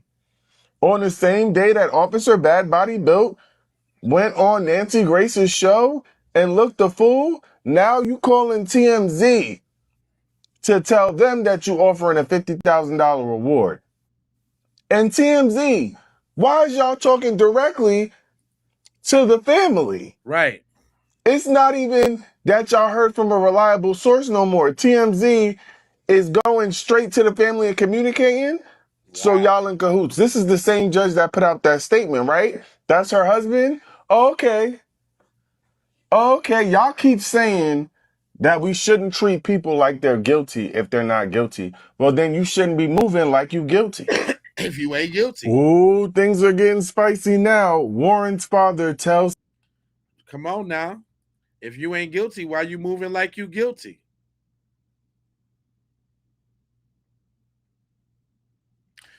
Shout out to Rockstar Vegas. You know what I'm saying? She wanted to take us there real quick because there will be no Nolan Wells smear campaign. Go ahead, baby boo. Oh, Officer Tatum. Officer Tatum, we are not going for... Nope, I ain't hear that little creepy music in the background. She trying to promote her album. Sorry, boo. I had you. But I need clean audio. My man's wanted to beat down on the friend thing as far as Bart go. Check it out. Nolan Wells' friend Bart is threatening to sue people who make defamatory comments about him on the internet. You know, I think if you're innocent, you should just let the facts speak for themselves. Let's just get something straight. Suggesting that somebody might be a suspect of a crime, that's not defamation. There's a difference in making accusations and asking tough questions, Bart. If your first instinct is to wave around the threat of a lawsuit instead of encouraging patience while the investigators finish the process, then, you know, don't be surprised if people find that a little unsettling. Public scrutiny, that's not defamation. Asking if the investigation is thorough, that's not defamation. Saying that the situation doesn't sit right with you, that's not defamation either. Here's what I know. A young man is dead, and his family deserves answers, and his so-called friends should want those answers just as bad as anybody else. Until there's some answers, people are going to talk. And, you know, if you're involved in the case, that makes you part of the public's take on this. It's just going to be, you're going to be talked about. If you didn't want to be talked about, maybe you shouldn't have left your homie behind. And if you're so confident that you're innocent, then you should feel that the evidence will clear your name and just shut the fuck up and let the process play out. Threatening your critics might silence some, but it's not going to silence the public, and it's not going to quell their interest in how this case is being handled. My take is simple. You shouldn't accuse people without evidence, but you shouldn't try to expect people to stop asking questions just because you hired a fucking lawyer. Truth doesn't require intimidation, it just requires transparency. So, you know, while, you know, there's a difference between slander and satire and opinion, I haven't heard anybody flat out say, Bart killed Nolan. Well, I don't know about that, sir. I mean, because it's looking that way. Hey, but Kim, she ain't done because she real tight about them trying to sue her. Defamation means you got to prove that what I'm saying isn't true. And everything that I'm saying is coming from official Coast Guard reports, official CTO audio, like official GPS coordinates that were published. They're published.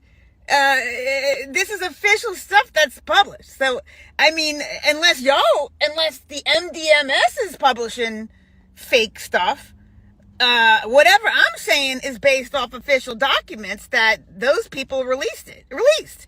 So I'm so confused as to who's defaming, what's being defamed here, because I am just going off the Coast Guard reports that everyone is privy to. Defamation means you got to prove that what I'm saying isn't true. Right. She got a point though. And you know what I'm saying? Like, she been super, super duper on it. I ain't been playing all her videos because she got a super potty mouth, but She been on it. She been like naming a lot. Now they trying to say Nolan Wells was on that booger sugar. His so-called best friends is on the internet talking about he was drinking heavy and he was off that booger sugar. I tell you, man, these people is not your, and TMZ, ABC, and all these people are running with that narrative. They are victim blaming. This young man is the victim. His family is the victim of something obvious. If they didn't, if these young men who so-called didn't do anything or didn't see anything, why are the Mississippi people over there, the coroner office, the governor office, the mayor office, all the people are covering up his autopsy? Why are they still got his autopsy sealed? Why are they not sending the throat over to DC? Why aren't they sending the lungs over to DC? If everybody is innocent in this situation, like y'all white people always say, oh, wait till all the evidence come out. Well, the evidence is there and they sealing it. Ask yourself, why are they sealing the evidence if nothing malicious happened? If nothing happened, why are they sealing the evidence? Why are they sealing the photos before the autopsy? Why are they sealing the autopsy that they did? Why are they sealing up? Why they ain't sealing the throat? Why they ain't sealing the lungs? If nothing malicious happened, if this was just a regular drowning, and how come they did? These people are victim blaming, and now they're trying to spin the narrative. See, let me tell you why they keep spinning narratives. They keep spinning narratives because they got to keep this thing going long enough for them to tamper with the evidence to where it exonerates them young men. No, I ain't gonna call them young men, the murderers. That's why they keep spinning the narrative, so everybody can be redirected into something and talking, so we can forget about the fact that they got all this stuff sealed up. That's what they doing, and they need all y'all to forget that this evidence is sitting right there. What they doing? They created a diversion so that they can continue to tamper with this evidence. So where they say, okay, we're going to send it, then they're going to end up sending it after they done reconstructed and tamper with this and tamper with that. These people are the devil. They going to hell. Now they're trying to say Nolan Wells was on that booger sugar. His so-called best friends. You know what I'm saying? Now they try to say he on the booger sugar. Now they trying to say he on the booger sugar.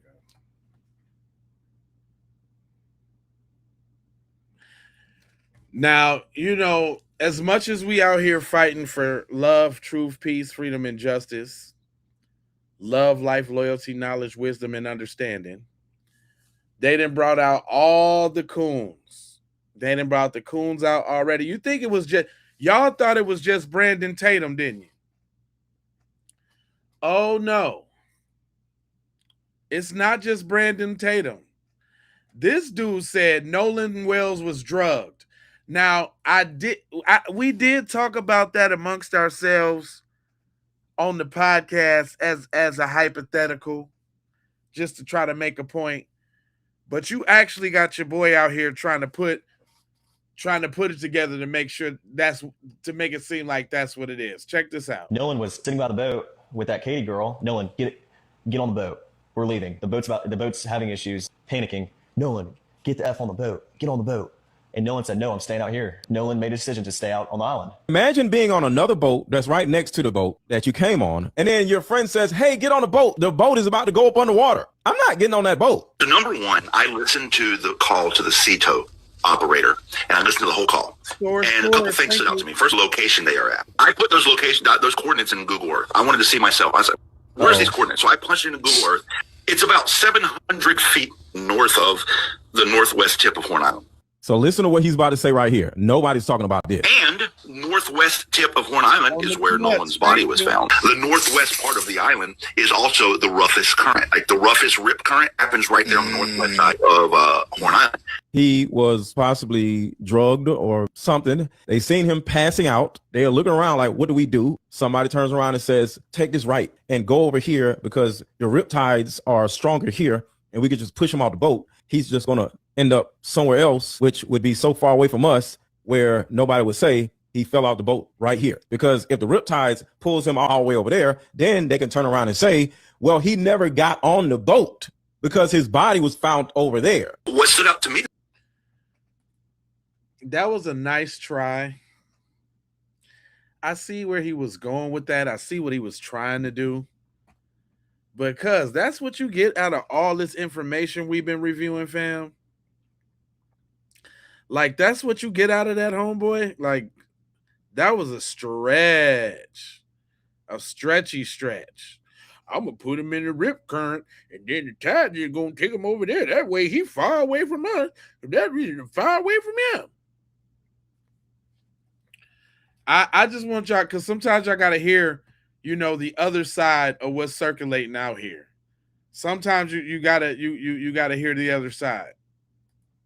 The most was after the CETO operator finishes talking to the guy on the boat, she switches over to the CETO captain, hey, I got a guy here needs your help. He's like, oh, dude, I just talked to that guy's grandpa. And he said, they don't need help. So literally, They don't need help. 60 seconds before that, the kid was saying, hey, we need help. We're sinking. We're taking on water. We need help. Simultaneous, the guy's grandpa's on the phone with the captain saying, they don't need help. Cut that, cut that. Why? That doesn't logically line up. It gets worse. MDMR released data from the boat's GPS. It shows that it ended up getting towed for like 300 meters or something. I can't remember. So the boat did get towed. So if you need a tow, but your grand No, it didn't. We see this dude. I hate these disingenuous dudes. We light years ahead of you, fam. Yeah, you see here another one. They think that Tatum role is cool. They try it's a lot of people trying to get in where they fit in. It's a lot of people trying to get in where they fit in. It's a lot of them out there like that. grandpa turns around and says they don't need a tow. He allegedly sent another boat out there to tow the boat instead of the authorities towing the boat. It got towed, and then its engine started back up, and it finished going back to the mainland on its own power. So somebody did tow it, but it wasn't CETO because the grandpa called CETO off. So why would grandpa call CETO off? Who came and towed the boat? These are questions that have to be answered that, in my opinion, are ever so important. And then the kids that were on the boat, this guy Warren, who voluntarily joined the show with Officer Tatum to talk about it, his entire interview is deceptive and red flag, full of red flags. Nolan was sitting by the boat with that Katie girl. Nolan, get on the boat. We're leaving. The boat's having issues, panicking. Nolan, get the F on the boat. Get on the boat. And Nolan said, no, I'm staying out here. Nolan made a decision to stay out on the island. Imagine being on another boat that's right next to the boat that you came on, and then your friend says, hey. That was the wildest little theory I ever heard. I don't know what Cuz was talking about. That was wild thousands right there. Like, he thought he was really cooking too. He thought he was really putting something together. He really thought he had the missing link. But you know there's another part of that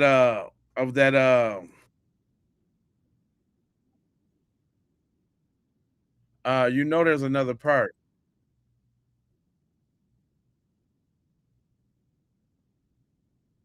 There's another part to that. Hold on.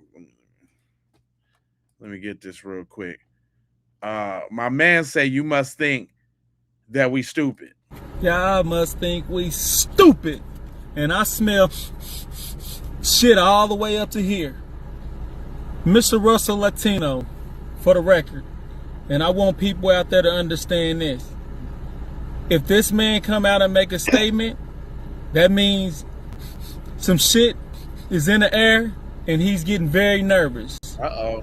Before I get to Mr. Latino, I want to say this. You see this flag in the back of here? It's covered up everything in the visual, but that is Mr. Tate Reeves.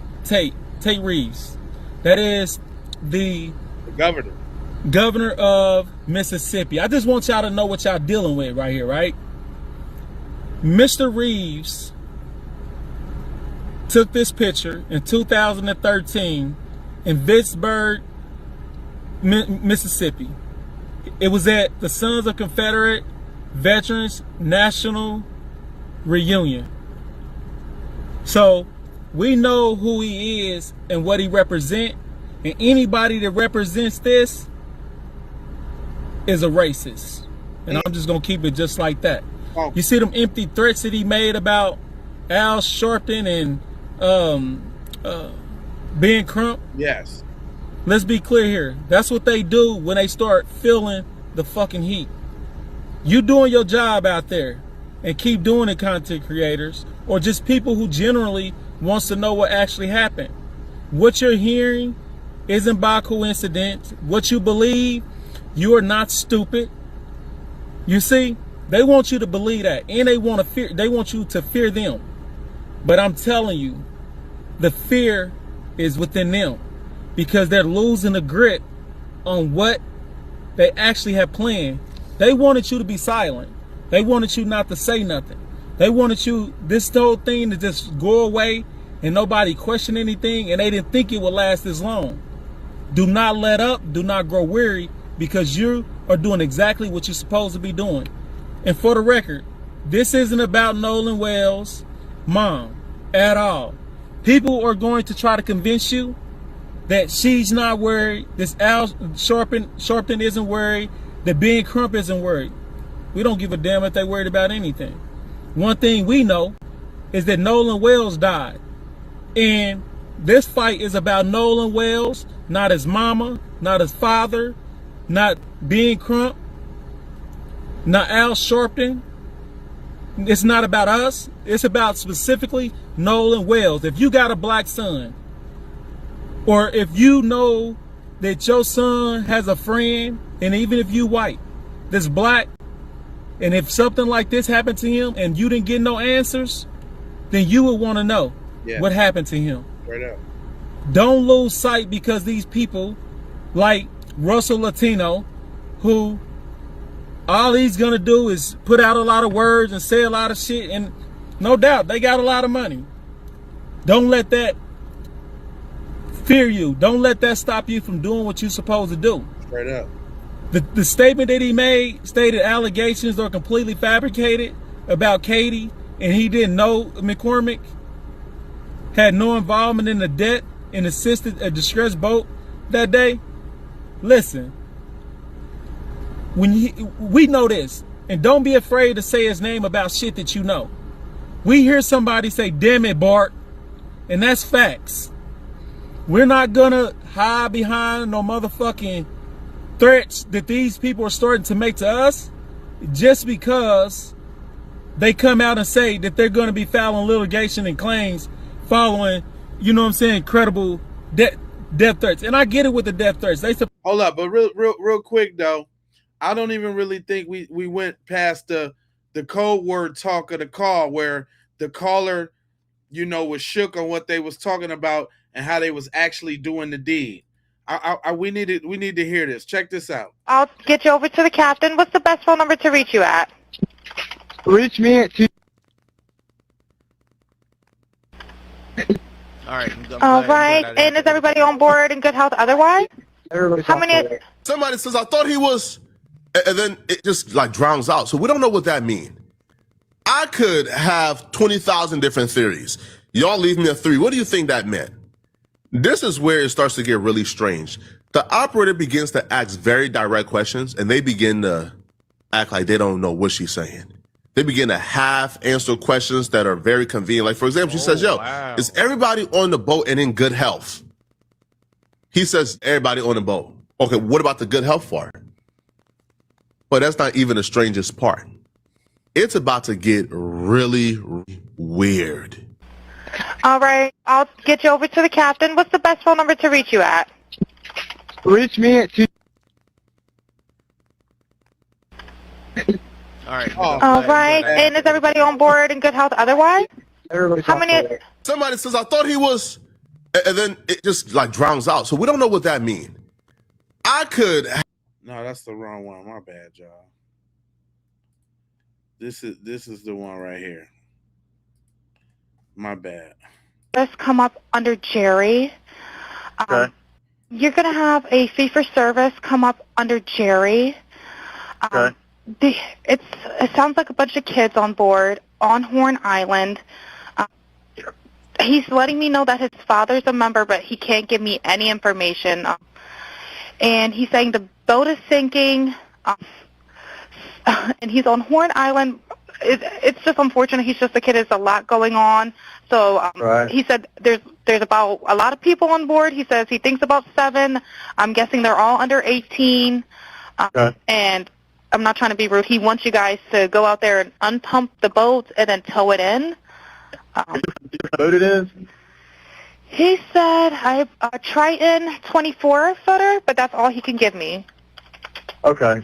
All right. You're going to have a fee for service come up under Jerry. Okay. It sounds like a bunch of kids on board on Horn Island. He's letting. Damn, hold on. I need to find that other part. Hold on, y'all. Because I thought it was like the little 2-piece with the biscuit. Hold on. I got it right here.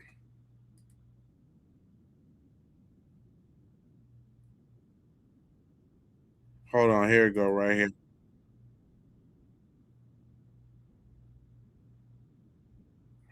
Damn, hold on. That I don't think that's necessarily it. Damn, I hate when that happens. Okay, no worries. Moving right along. It's a lot of y'all up in here, man. We got a gang of people up in here. Make sure y'all hit that like and subscribe. Subscribe on that jump. You did? Otherwise, we're gonna keep it moving. Now, there was something else that I wanted to go over. And the clips is already out as far as what's going on. But it's a lot of twists and turns in this joint, right? But check this though. This the newest tea. Okay, so there are even more theories, allegations going around. There is Nolan's friend, Tristan Shepard, I believe his name is, and he said that, basically none of the friends had anything to do with Nolan's death and everybody loves him. The boy is dead. That's my point. That's my opinion. That's just my 2 cents. The boy is dead. And if I had $1 for every time somebody wound up dead and you hear a friend, a loved one, or somebody else say, even a spouse, that person was loved by everyone, yet they're dead. Okay, so there's that.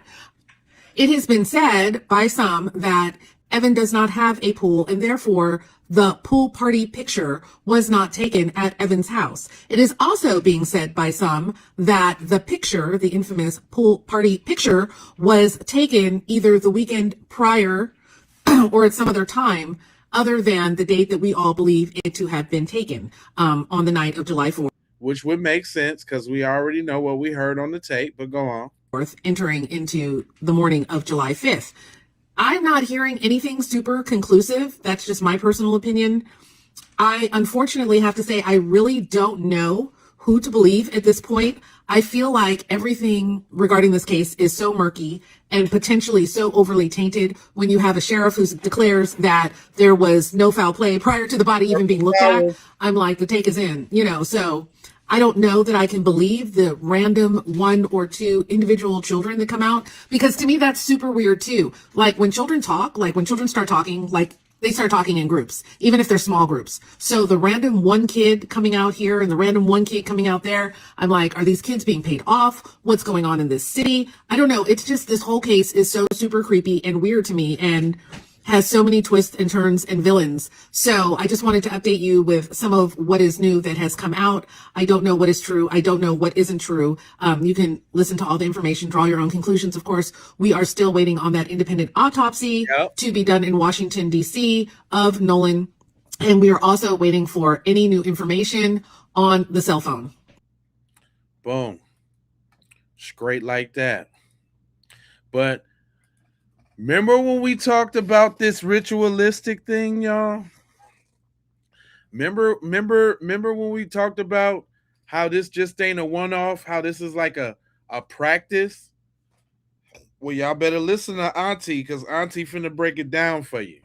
Don't y'all find it strange that this man, I don't recall his name, on TMZ, saying that he has photos of Nolan's body on the beach, and all his family has to do is ask for him?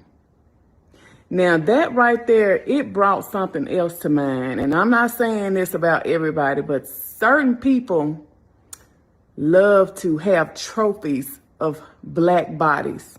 Come on, black dead bodies in particular. Come on. Because if y'all do y'all research, back in the day, when they used to do the lynchings and all of this, they kept body parts. They kept skin and, made postcards. It's like, how they go hunting and have those, the taxidermy. They go to a taxidermy and have this deer on the wall or a bull or something like that. That's the same way some of them like to treat black bodies. They have to have, they go over to Africa and kill these wild exotic, endangered animals as a trophy. They just kill them. They not killing them because they're hungry or need food or anything like that. They're killing them just to have a trophy. And I just find it strange that they've been calling for anybody with any type of pictures, photos, videos, or anybody heard anything. They've been asking for this information, and all of a sudden, he goes on TMZ and he claims that he wasn't trying to take a picture of Nolan's body, but he was just taking this picture of the scene, and it just happens his body. I told y'all that was weird. If the mother and the father, they want the picture, I hope this is a picture they never would have to see. Well, then why you got it? And why would they think to call you to get a picture of their deceased son? It just happens to be in the photo. And if the family wants it, all they have to do is ask, instead of submitting that evidence or going to. And why didn't shouldn't the police have photos? Because like when you going on a crime scene, that's one of the first things they start doing is taking pictures. I don't understand how this random guy just so happens to. But anyway, they doing their best to cover this stuff up. It's sad that because this boy is black, people have to do so much digging and so much investigating, and we still don't have definitive answers as to how he died, how Nolan died. It's pending investigation. So why do they keep? Who's going to investigate? That's pending investigation.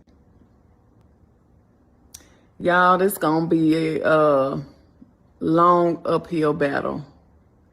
And I just would not be surprised if nobody's brought to justice. All right. So shout out to Foxy Butterfly. She just hit me with the breaking news. It looks like that it looks like Ben Crump done hit Ashley Cole with the Woont Whams, right? This was posted by Jasmine Crockett. It says Ashley Cole has been sent a notice of duty and preserve evidence and spoliation letter to Carol Buffett, PLLC law firm, who works with the civil rights attorney Ben Crump, teachers who he is not licensed to practice law in the state of Mississippi. So I guess that's one of his affiliates in Mississippi. Is in this 10-page letter, Judge Cole is being told to preserve everything. This is what throughout the investigation looks like. Cold hard facts instead of saying no foul play. Suspected without investigating the way that the Sheriff Ledbetter did. Ben Crump is representing Nolan's parents, Christine and Nelmore Wormsley.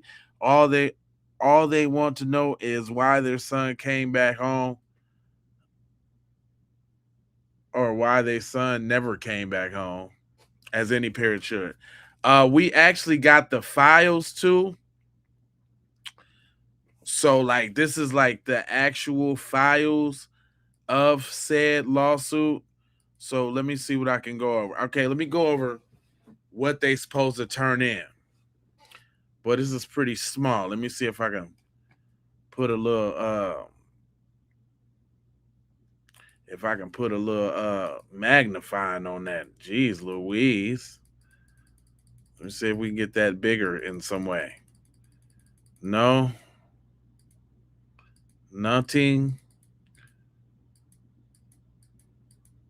That's about it. That's about as business as I'm going to get it.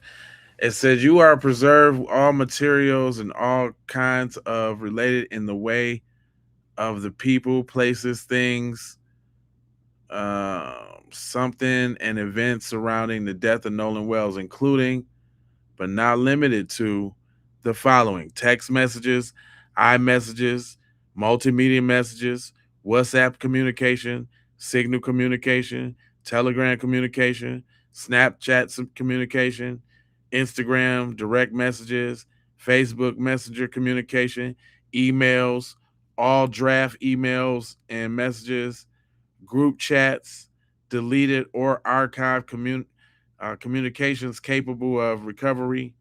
It says cellular telephones, tablets, laptop computers, desktop computers, smartwatches, cameras, external hard drives, USB storage devices, SD cards, and any other electronic storage device. For each device, you are to preserve the complete contents of each device. Boy, that's some little ass text. Give me a round of applause. I got that one. I knocked that one out. But wow, oh wow, oh wow. Shout out to Foxy Butterfly. Thanks for coming with the news real quick. Oh, they on their little headpiece real quick. It ain't no games. It's moving right now as we heard. We should hear some ring ting tingling bing bing bingling boos. Some jailbird rings. Now look how Tatum responds to Nancy Grace. Nancy Grace literally roasted this man. Objection. You said you didn't have great reception, but you did have reception, did you not? No, there was reception there. It just wasn't great. And You see how much of a charlatan this dude is? He's trying to say that because there was limited reception, that translates as no reception. And Nancy Grace wasn't going for it. you can make a phone call potentially, but you wasn't going to upload data to a social media account. See, the thing is, you're not the judge. You're not the prosecutor. And this trust me, bro, believe me, bro, because I saw it, because I say it, because I experienced it. Now, could people take the steps to do it if they're dedicated enough? Yes, but it doesn't appear that would have been a frequent thing, given the fact that you probably had 1 or 2 bars out there. It's time for you to walk away. You made an ass out of yourself. You jumped the gun like you've always been doing since you started this campaign of cooning. Let me refine my question. I take it from your last answer that the answer is yes, you had reception on Horn Island. Yes, I did have reception on Horn Island. But look how disciplined and how respectful he is and how uptight he is and how basically out of his depth he is. Have the friends taken polygraphs? Well, from my understanding, all but I believe one took a polygraph, and from what was told to me that they all passed. And all of the ones that took a polygraph took one without a lawyer. And they cooperated with law enforcement. So from my understanding, everybody took a polygraph test. Why do you say that's from what one. You understand? Did they tell you they took a poly and passed? Yes, ma'am. They told me that they did it. I wasn't there. So that's why I'm saying from my understanding, they told me that all the boys except one, which is Warren, I believe, took a polygraph test. All of them did not have lawyers and did it and cooperated with police. And not only seconds later, he contradicts himself.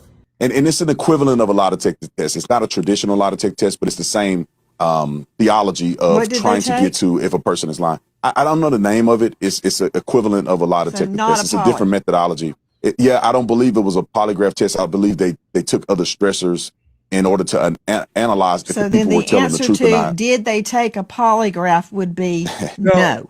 This guy's a charlatan. He's full of shit. No. Cool. Now look how Tatum responds to Nancy Grace. Come on, man. Everybody on your boy headpiece real quick. Look, even Sam has something to say about this one for real. Sam had to clap. Tatum is just off with these lies. He was on Nancy Grace. She asked him if the boys took a polygraph test, which he claimed they all took this test. Check this out. Have the friends taken polygraphs? My understanding, all but I believe one took a polygraph, and from what was told to me that they all passed. And all of the ones that took a polygraph took one without a lawyer. And they cooperated with law enforcement. So from my this dude is so fork tongued, man. He will sit there in your face and tell a open face, ball face, straight up lie, like he's super serious, and then turn right around and tell you another lie on top of that one, on the lie he just told you. understanding, everybody took a Why do you say polygraph that's test from but what one. you understand? Did they tell you they took a poly and passed? They told they yes, ma'am. They told me that they did it. I wasn't there, so I'm saying from my understanding, they told me that all the boys except one, which is Warren, I believe, took a polygraph test. All of them did not have lawyers and did it and cooperated with police. Warren also cooperated with police. I just believe he didn't take a lot to take the test, but Warren is the young man that I interviewed. So according to what they told me, they all took a lie detector test and passed. Yes, Squirrel told me they took a lie detector test. I wasn't there, but they told me they did. And Warren didn't take it because he was lying, but you know what I mean. And it's an equivalent of a lie detector test. It's not a traditional lie detector test, but it's the same theology of trying to get to if a person is lying. I don't know the name of it. It's an equivalent of a lie detector test. It's a different methodology. I don't believe it was a polygraph test. I believe they took other stressors in order to analyze if So the then people were the telling the answer truth or to not. did they take a polygraph would be no. Well, yeah, I think it could be semantics because they took a test to analyze whether or not they were being truthful in their statements, and that certified test, they passed it. It just wasn't considered a traditional polygraph. I think it's a more advanced way of doing it. Brandon Tatum. Certified test. Did they take a lie detector test when they told you they took the lie detector test? And then Nancy just completely busts him down in this lie. It is insane the levels in which he will go to gargle the grapes of these boys. Secret Service Sam out saying, He didn't say gargle the grapes, did he? Did my man say gargle the grapes? Hey man, it's a lot of people in here, man. Yeah, it's a lot of people in here. You know what we ain't did in a minute? Do y'all think we need one of them? Y'all think we need one of them one time? Do we need one of them one time? Because I see y'all over there battling. It look like y'all going to war over there. Do we need one of them one time? One time for the one time? It seemed like it been a while. My mods, my members, do we need one of them? Do we need to show the new people how we do it? With a roll call real quick, do we need a roll call? I'm just speaking to my people. Is that what we need? I guess. Is that it? I ain't got the consensus. I got to make sure my right people say it is. Mike, roll call? Okay. Renee, roll call? Yeah. All right. Y'all don't threaten me with a good time. Don't threaten me with a good time.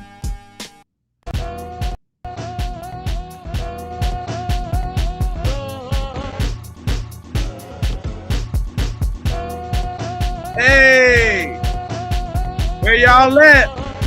It's roll call time. Where y'all at?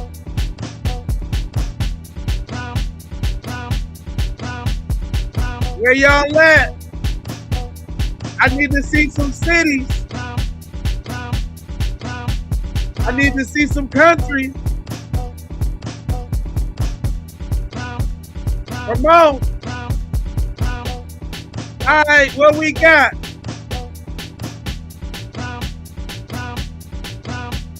We got Connecticut up in here. We got Memphis up in here. We got Philly. We got Cali. We got Columbus, Ohio up in here. We got Ocean Springs up in here. We got South Carolina up in here. California, Richmond, Virginia, ATL. We got Gary, Indiana, Phoenix, Arizona, Philly in the building, New York City to be at. We got Lakeland, Florida. We got Alabama. We got Baltimore, DFW, Texas. Palm Springs, Jersey,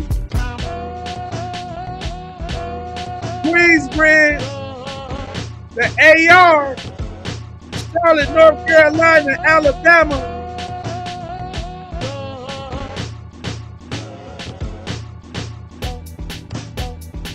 North Carolina, Charlotte.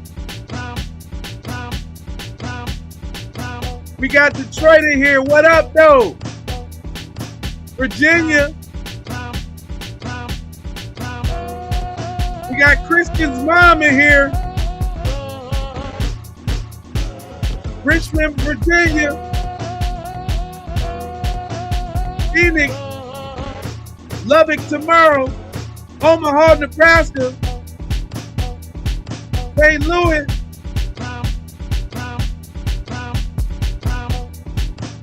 Viet.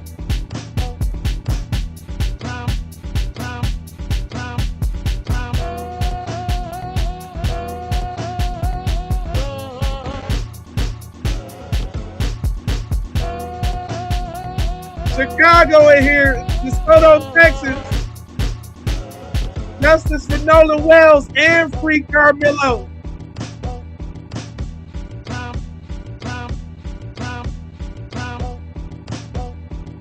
Sarasota.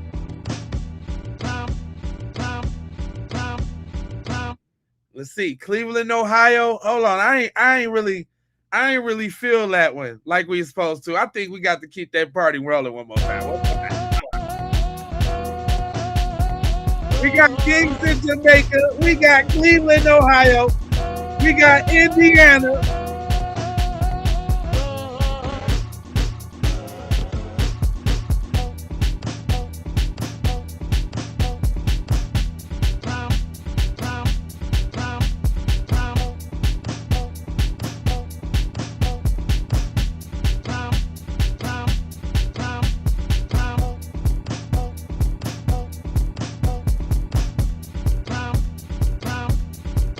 Gulfport, Mississippi, Justice for Nolan.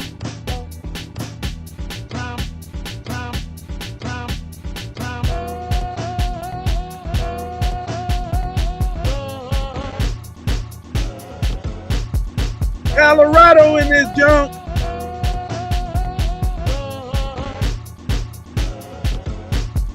We got Canada in this junk.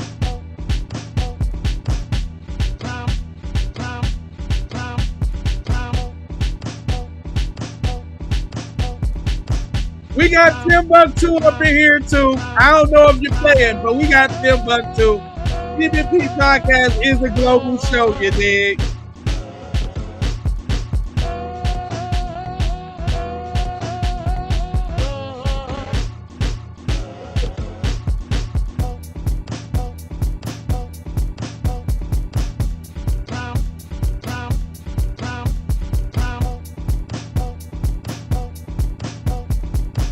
Savannah, Georgia.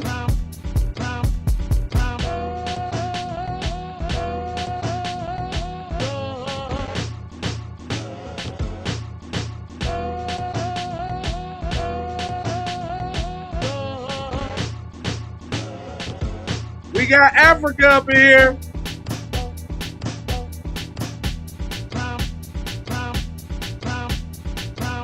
I appreciate that.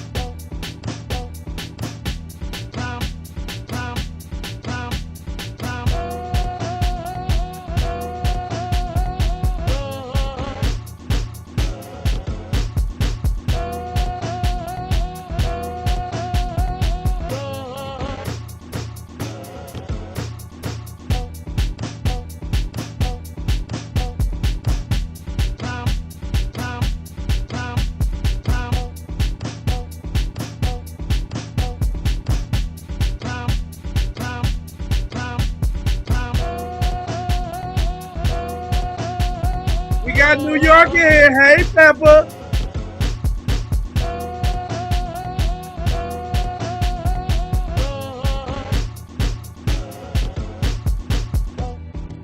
Lynn, Michigan up in here.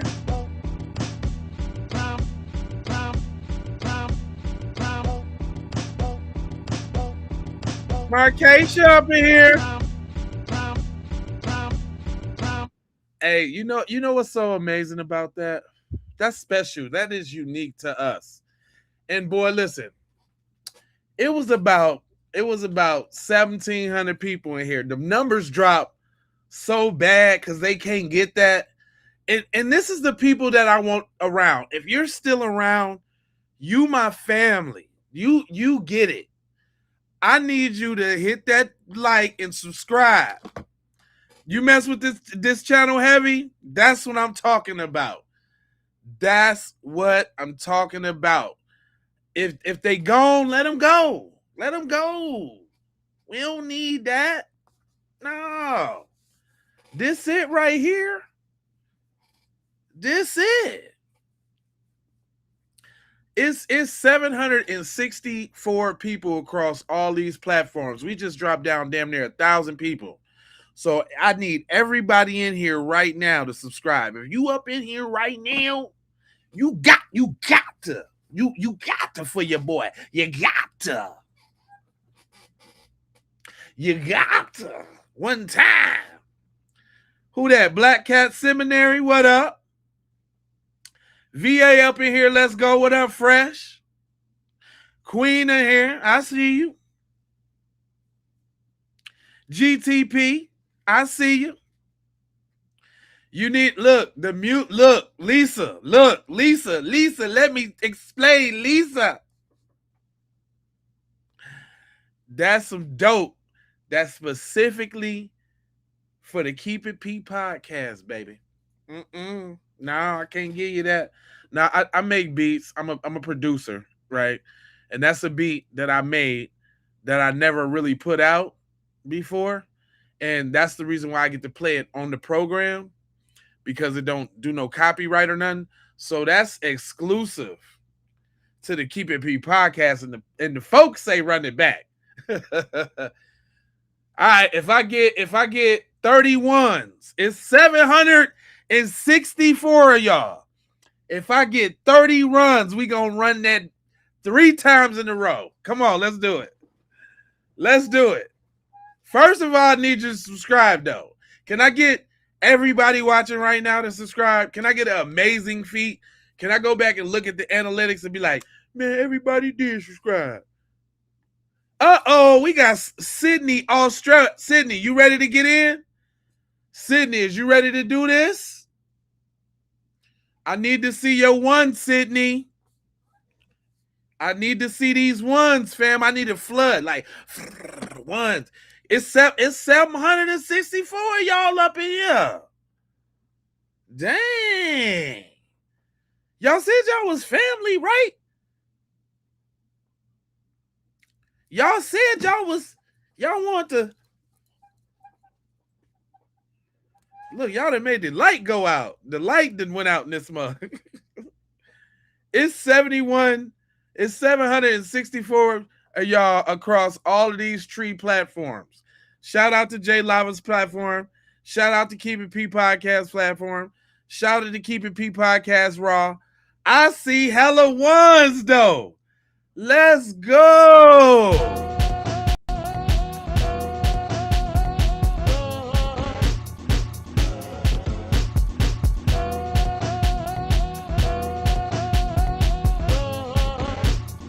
DMV up in here.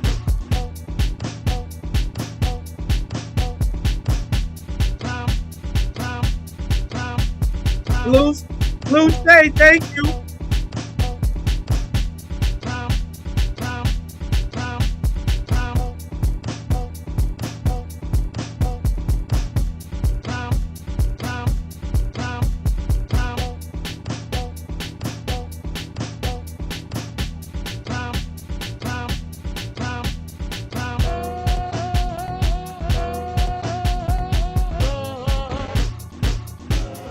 Show the races what time it is.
Justice for Nolan Wells, B. Word to my mother.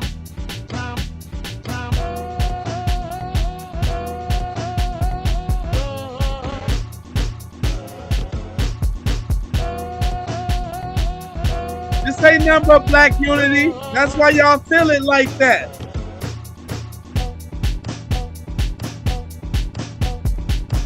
This is special.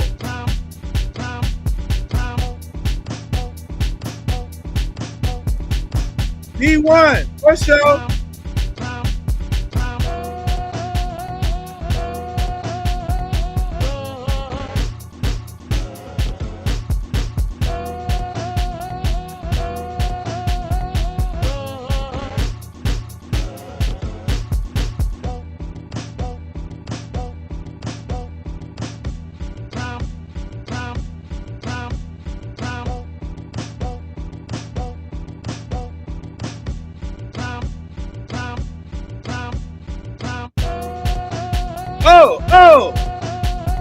Oh.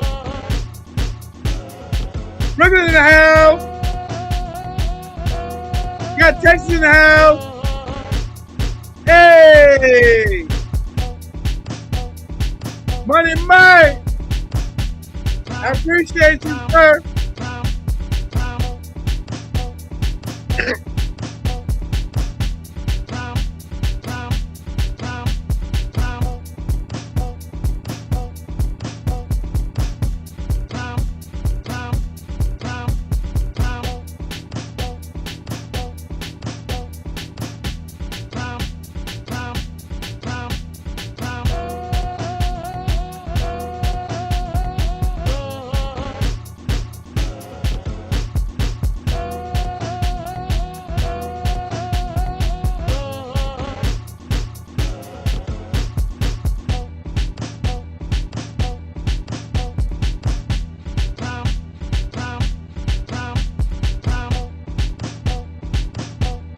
Connecticut, what up?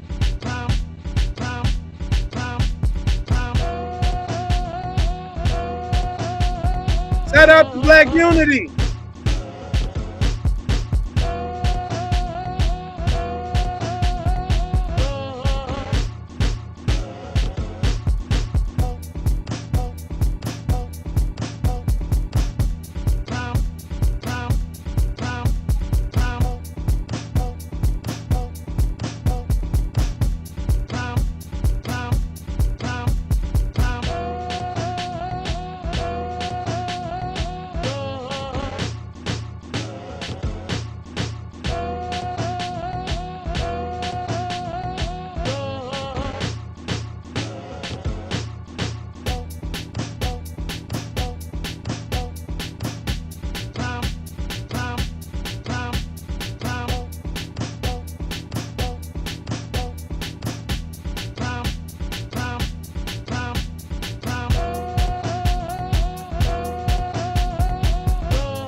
Listen, all 700 of y'all fiends that's still here, all 700 of you something, y'all, I best had earned me a subscribe.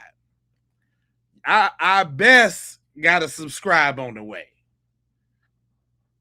I got to look after this broadcast and see I had hella subscribers on this. What you talking about? Huh? I can't get no subscribers, B. Huh, son? Word to my mother, B. I can't get a subscribe dog on the real doggity dog. On the B1 side of the game. on the black first side of the game. On the black hand side, brother. Brother. I say, brother, man. Huh? Hold on. You say, thank you, Nolan Wells, for your sacrifice to bring light to Mississippi Ocean Springs, KKK, cleanup crew. Yep. We love you, Nolan Wells. I like that. That's real talk. With TB, I appreciate that. GTP Gaming, thank you so much for coming on the board. You say play another one? Actually, there's one that I've been trying that I thought that might be good, because I can only play my beats that ain't like registered or nothing like that. And one that I usually rap over, you know what I'm saying? It ain't got, but it don't got the same impact. It don't got the same feel. That's one of a kind. We can't. That's unique to us. That sound like the Soul Train line at a barbecue, don't it? It sound like that's when your uncle with them socks get up. That's when you see your uncle trying to do a little something over there. Your auntie shoulder big. Your auntie get to doing the show. That's one of them. It's something different.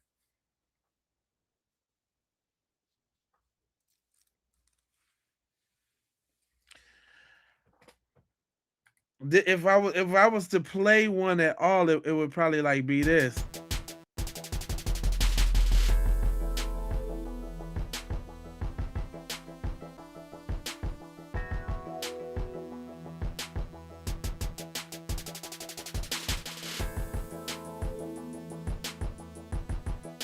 Hey.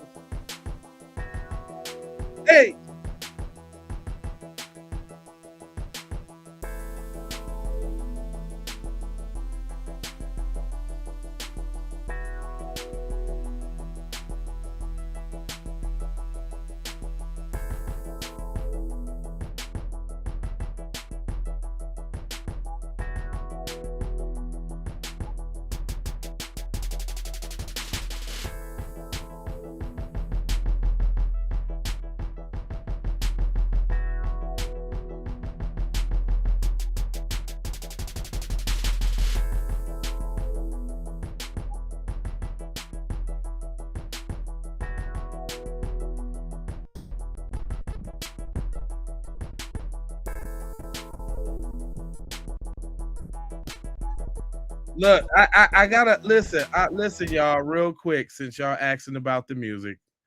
I guess it's a shameless plug. I don't mind. I'm not trying to push my music on you, but y'all asked about it. So if you want, I think I'm a pretty snazzy producer, you know. Think I'm a pretty snazzy guy. You can Google J Lava, you know, and then I come up as a music artist and all. And if you like, Apple Music or Spotify, I'm usually on Spotify, and if you go to my Spotify, hold on, we can't listen to that. I can't listen to nothing on here because they do you dirty. But I got a bunch of like albums you can go through and listen to some of my creations. I have a few CDs and a few songs. So if you want to go peruse through, you can go do that. Okay? I appreciate you guys' support. All right? I appreciate it. I appreciate it. I do a little music here and there, a little music. Just a little bit. Make a couple beats here, couple toe tappers. Matter of fact, I don't even know what other beats I could even play on here. Let me see. I don't know if I can get away with like 6 seconds of it, but I let me check and see what's on here. Let me see what this got. The program kind of acting slow right now too. On some some whackness. Okay, so whatever. We ain't gonna trip off that. But anyway, back to the regularly scheduled program. He said, "What's the name of that one jam we was jamming to?" It ain't no name. It ain't no name to the jam because I ain't put it out yet. If I put it out, I can no longer play it on the show because the way music royalties work, then my record company is going to be trying to get the money from YouTube and blah, blah, blah. And they take all my ad revenue from my videos. So then my videos be like worthless at that point because the music, they be trying to take my music. Thank you. Thank you for the laughing disco. I like that one. Look, they be trying to take my revenue if I put my own music in there. I got all of them thousands of shows that we got. I used to do like an intro with my beats on there. And that's one of the parts of the game that I messed up. Now, granted, I got paid from my music being on the video, but I never really got paid from the videos. And I did a lot of videos and I just didn't know no better. So yeah, that's one part of the game they don't tell you about as an artist. If you're an artist and you do content, you can't really use your music in the content or they gonna be taking all your money. It's crazy. It's a weird thing. It's JAYLAVA. Just to be clear. That's how you'll find me. But yeah, if I put that joint out, man, they're gonna try to take my joint, man. And that's exclusive to us. We found something that we can jam off of whenever we, having a bad day or we got some, what I'm saying, some real heavy knowledge and they, the attack from all sides, you know what I'm saying? We might need to, what I'm saying, play that thing. Oh, that's what's up. I appreciate that. I appreciate when y'all join the family. We definitely got a fam. Shit, ask Foxy. Foxy be hitting me up, sending me news and shit. You gotta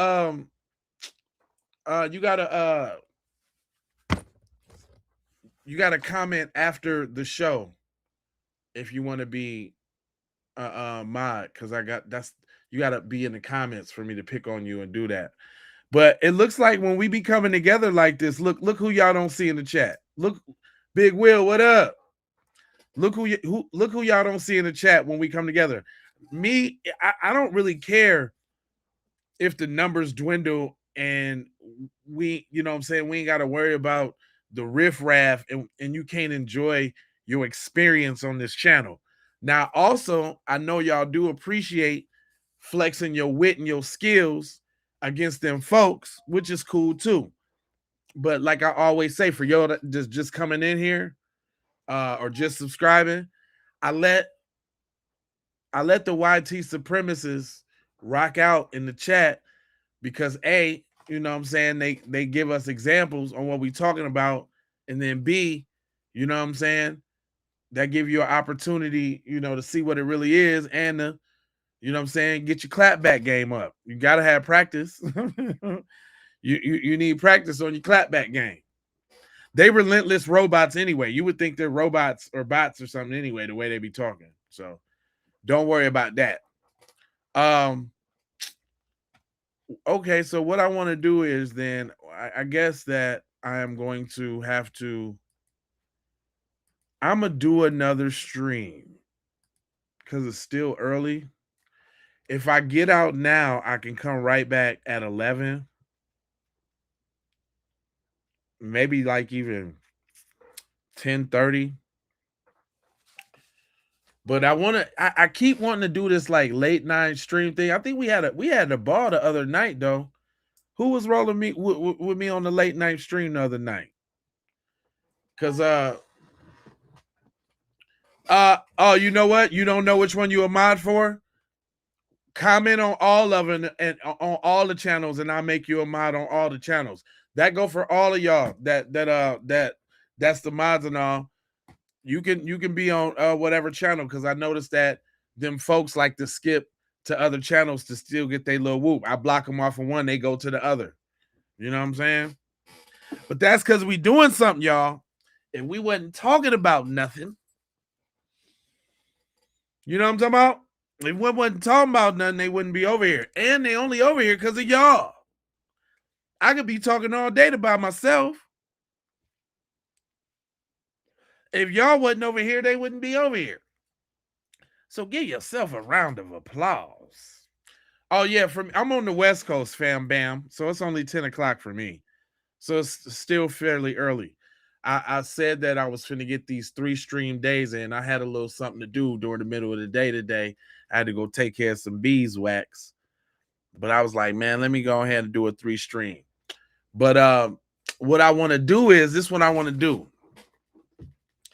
I keep telling y'all I want to watch these true crime series and bust them down and stuff like that. Yeah, I like to scour the internet too. I also thought that it might be fun for y'all to watch how I scour the internet, like what videos I seen that I see are relevant, and then maybe y'all can get like an insight on tomorrow's stream. Like maybe we can do it together and figure out like what tomorrow's stream is going, you know what I'm saying, be about. I don't know, something interactive, you know? I'm just trying to take this thing to some different heights. You know what I'm saying? And lead by example. Man, when they give you a little shine, boy, you better hop on it. I don't know if y'all notice, but I'm going for a consecutive stream goal. I ain't gonna tell y'all what the goal is, but once y'all see me doing it, y'all gonna be like, man, that boy on some work. I'm trying to build. So shout out to J Lava channel. We just hit 36,000. Shout out to Keep It P Raw. We just hit 3,000. And shout out to Keep It P Podcast because we close to 10,000. But I'm trying to get 100,000 on J Lava. I need a goal. I need a button. I need one of them silver play buttons. I'm trying to get to 50,000 on the Keep It P Podcast, and I'm trying to get the Raw up to 25,000. So we got big goals, man. We got big goals, and the only way I'm gonna get there is if I stream like a mother. If I stream like a mug, you know what I'm saying? So it's fortunately it's a lot of news out. It's a lot of a lot of daily happenings. As y'all notice, I've been sneaking in different stories, maybe at the top of the hour or whatever. I think that my content strategy, you know, since I'm talking to y'all, I'm going to be putting out the 10 to 20 minute videos of maybe some of the more popcorn news, you know, the things that are not so much intense, maybe like the bigger stories. But I'm gonna try to get at least 3 popcorn newses out a day. That's my goal. We need 3 popcorn news and a stream out a day. And I'm gonna go 5 to 6 days a week, and I'm gonna rest on like Sunday and maybe Monday. So we'll probably go like Tuesday through Saturday or something like that. But I'm really trying to kick it into full gear though, and assert myself back in the spot that Keep It P should have been in. You know, unfortunately, well, not unfortunately, my biggest fan, my mom, when my mom passed, you know, I took a little time off, you know, and I'm back now. Now, unfortunately, I anticipate some more family drama coming up here. I'm gonna let y'all know. It might be, there might, God willing, it ain't no breaking the stream, but you know, you never know how time go and when people get called. But my dad's like 81, y'all, and he ain't moving so well and so tight, and so he's being closely monitored. You know what I mean? So, you know what I mean? it is what it is. Life is what it is. You know what I'm saying? So, other than that, y'all got me every day. Other than that, just know I'm coming with some news multiple times a day. And y'all can if y'all be on I be on Facebook a lot. That's my other platform of choice, Facebook and Instagram. I do have a TikTok. I post on all of them. I really ain't into the X. I was even streaming on X. Matter of fact, for all the people that's watching over there on TikTok, man, I'm gonna need y'all to come over here and subscribe to one of these Keep It P podcast YouTube channels, bro. Because we don't get to see what y'all got to say. Man, man, I go look around at the live over there on TikTok. It'd be 4, 5, 6,000 likes on the live. I'm like, where these people at? Why these people ain't in the chat? So TikTok, if y'all hear this message, if you stayed around this long, we need y'all over here in the conversation. I know that might be, your platform and all. You know what I'm saying? I appreciate the views and the look, but if, we want to hear what the younger people got to say. That's a lot of young people at 6,000 or 7,000 likes. I know some older people over there too, but I would like to think that that's where my younger crowd is. Mike, I really appreciate everything you do, as well as Renee and all my people. Chris, you always got some great stuff to say. I appreciate you. Everybody, Foxy, everybody. I appreciate all y'all. I appreciate everybody. Thank you, Dave. I appreciate y'all. Y'all really make this stream fun, fam. Y'all make this real fun for me. and it's and I like the family aspect too. If y'all, I'm very recluse. This is the reason why I can stream so much, because I don't got too many friends. I got some associates. I got business partners. When I get up with my people, we building, we working, we doing something. We play too. Like I don't be doing the lives no more where I'll be going to the studio and I'm doing turntable lessons right now because I'm like halfway sort of like a good DJ. But I'm gonna start recording them lives too, so y'all can see them. You know what I'm saying? Just on the other side. Oh, that's another thing. I know like the notifications might become much, but I swear my plan is to separate the content amongst all 3 channels. And if you would subscribe to all 3 of them, you know what I'm saying? I get, I ain't gonna bombard y'all with too much. I'll give some note, because that's like a month and a half down the road. A month and a half down the road, I'm finna go live on each channel individually, not all 3 at the same time. So, and maybe what I'll do is I'll go live on one and I'll put in the in that little chat thing that they got on YouTube, like a little post. I'll put the link and all that on the post on the other channels to let y'all know I'm going live on the other channels. I got some plans, man. I got some plans. And I ain't just talking either. I got 5,000 videos to back it up. But the thing about it though is sometimes you got to go through the 5,000 to get to the ones that really matter. And that's the takeaway I want y'all to take away from this. Don't think that this chat and y'all just happened. It didn't. There was a lot of 2 views, 1 view. It was a lot of that. A lot of that, sir, ma'am. So, whether it's streaming or whatever endeavor it is, you got to grind when you ain't getting paid to even think about getting somewhere. You got to put that time in. And it ain't even popping off like I really, really, really, really want it yet. But only way you're going to get there is keep going. So I think I want to do at least another, maybe a 2-hour stream tonight. If I can get back in by 11, I'll do like 11 to 1 or something. Because there's more content. There's more stuff.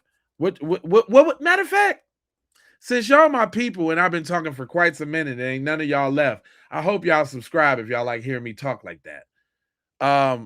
What y'all want to see? If y'all gonna be rolling, I know some of y'all at work, some of y'all driving on the road trucks, just listening in, and I appreciate you, brothers. You can't be typing while you're driving. I understand that. Somebody had hit me in the D and is like, man, I just be watching while I be driving, bro. I was like, that's dope. I was like, that's dope as hell. So I know everybody can't join the conversation. What kind of content? Now check this out. I only want to do content if it's got some B1 sort of knowledge in it, right? I do celebrity gossip, but only if it's like showing how they off code or I don't beat up on black people. I don't disparage black people. So that stops me from doing a lot of content. You see what I'm saying? It stops me from doing. I just don't want my channel to be about the fluff. You know what I'm saying? And that's just how we always played it. If y'all go back and look at the videos we do, if we do talk about some celebrity something, it's about some B1 stuff. It's about some black empowerment. So thank you for creating a community that feels authentic and it's real and fun. It really feels like a family get together every time. Yeah, that's how it should be. Yeah. Man, listen. Hey Vicky, what up? Listen, I'm only mimicking and imitating the great people that I know that do this. We talking Tariq Nasheed. We talking Jason Black. We talking Phil Scott. We talking Torian Rain. We talking Great Black Shark. We talking Vicky Dillard. We talking these are just the people I could rattle off the top. Sincere love to God. We talking about Afro Elite. We talking about I'm a student as well as a thought leader.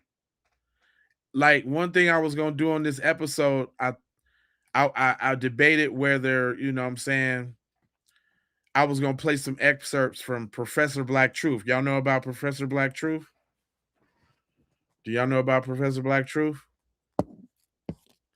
Because I watch Professor Black Truth every day to make sure my mind is right and I'm on code and on message. Y'all know who Professor Black Truth is? You ever heard of him on YouTube?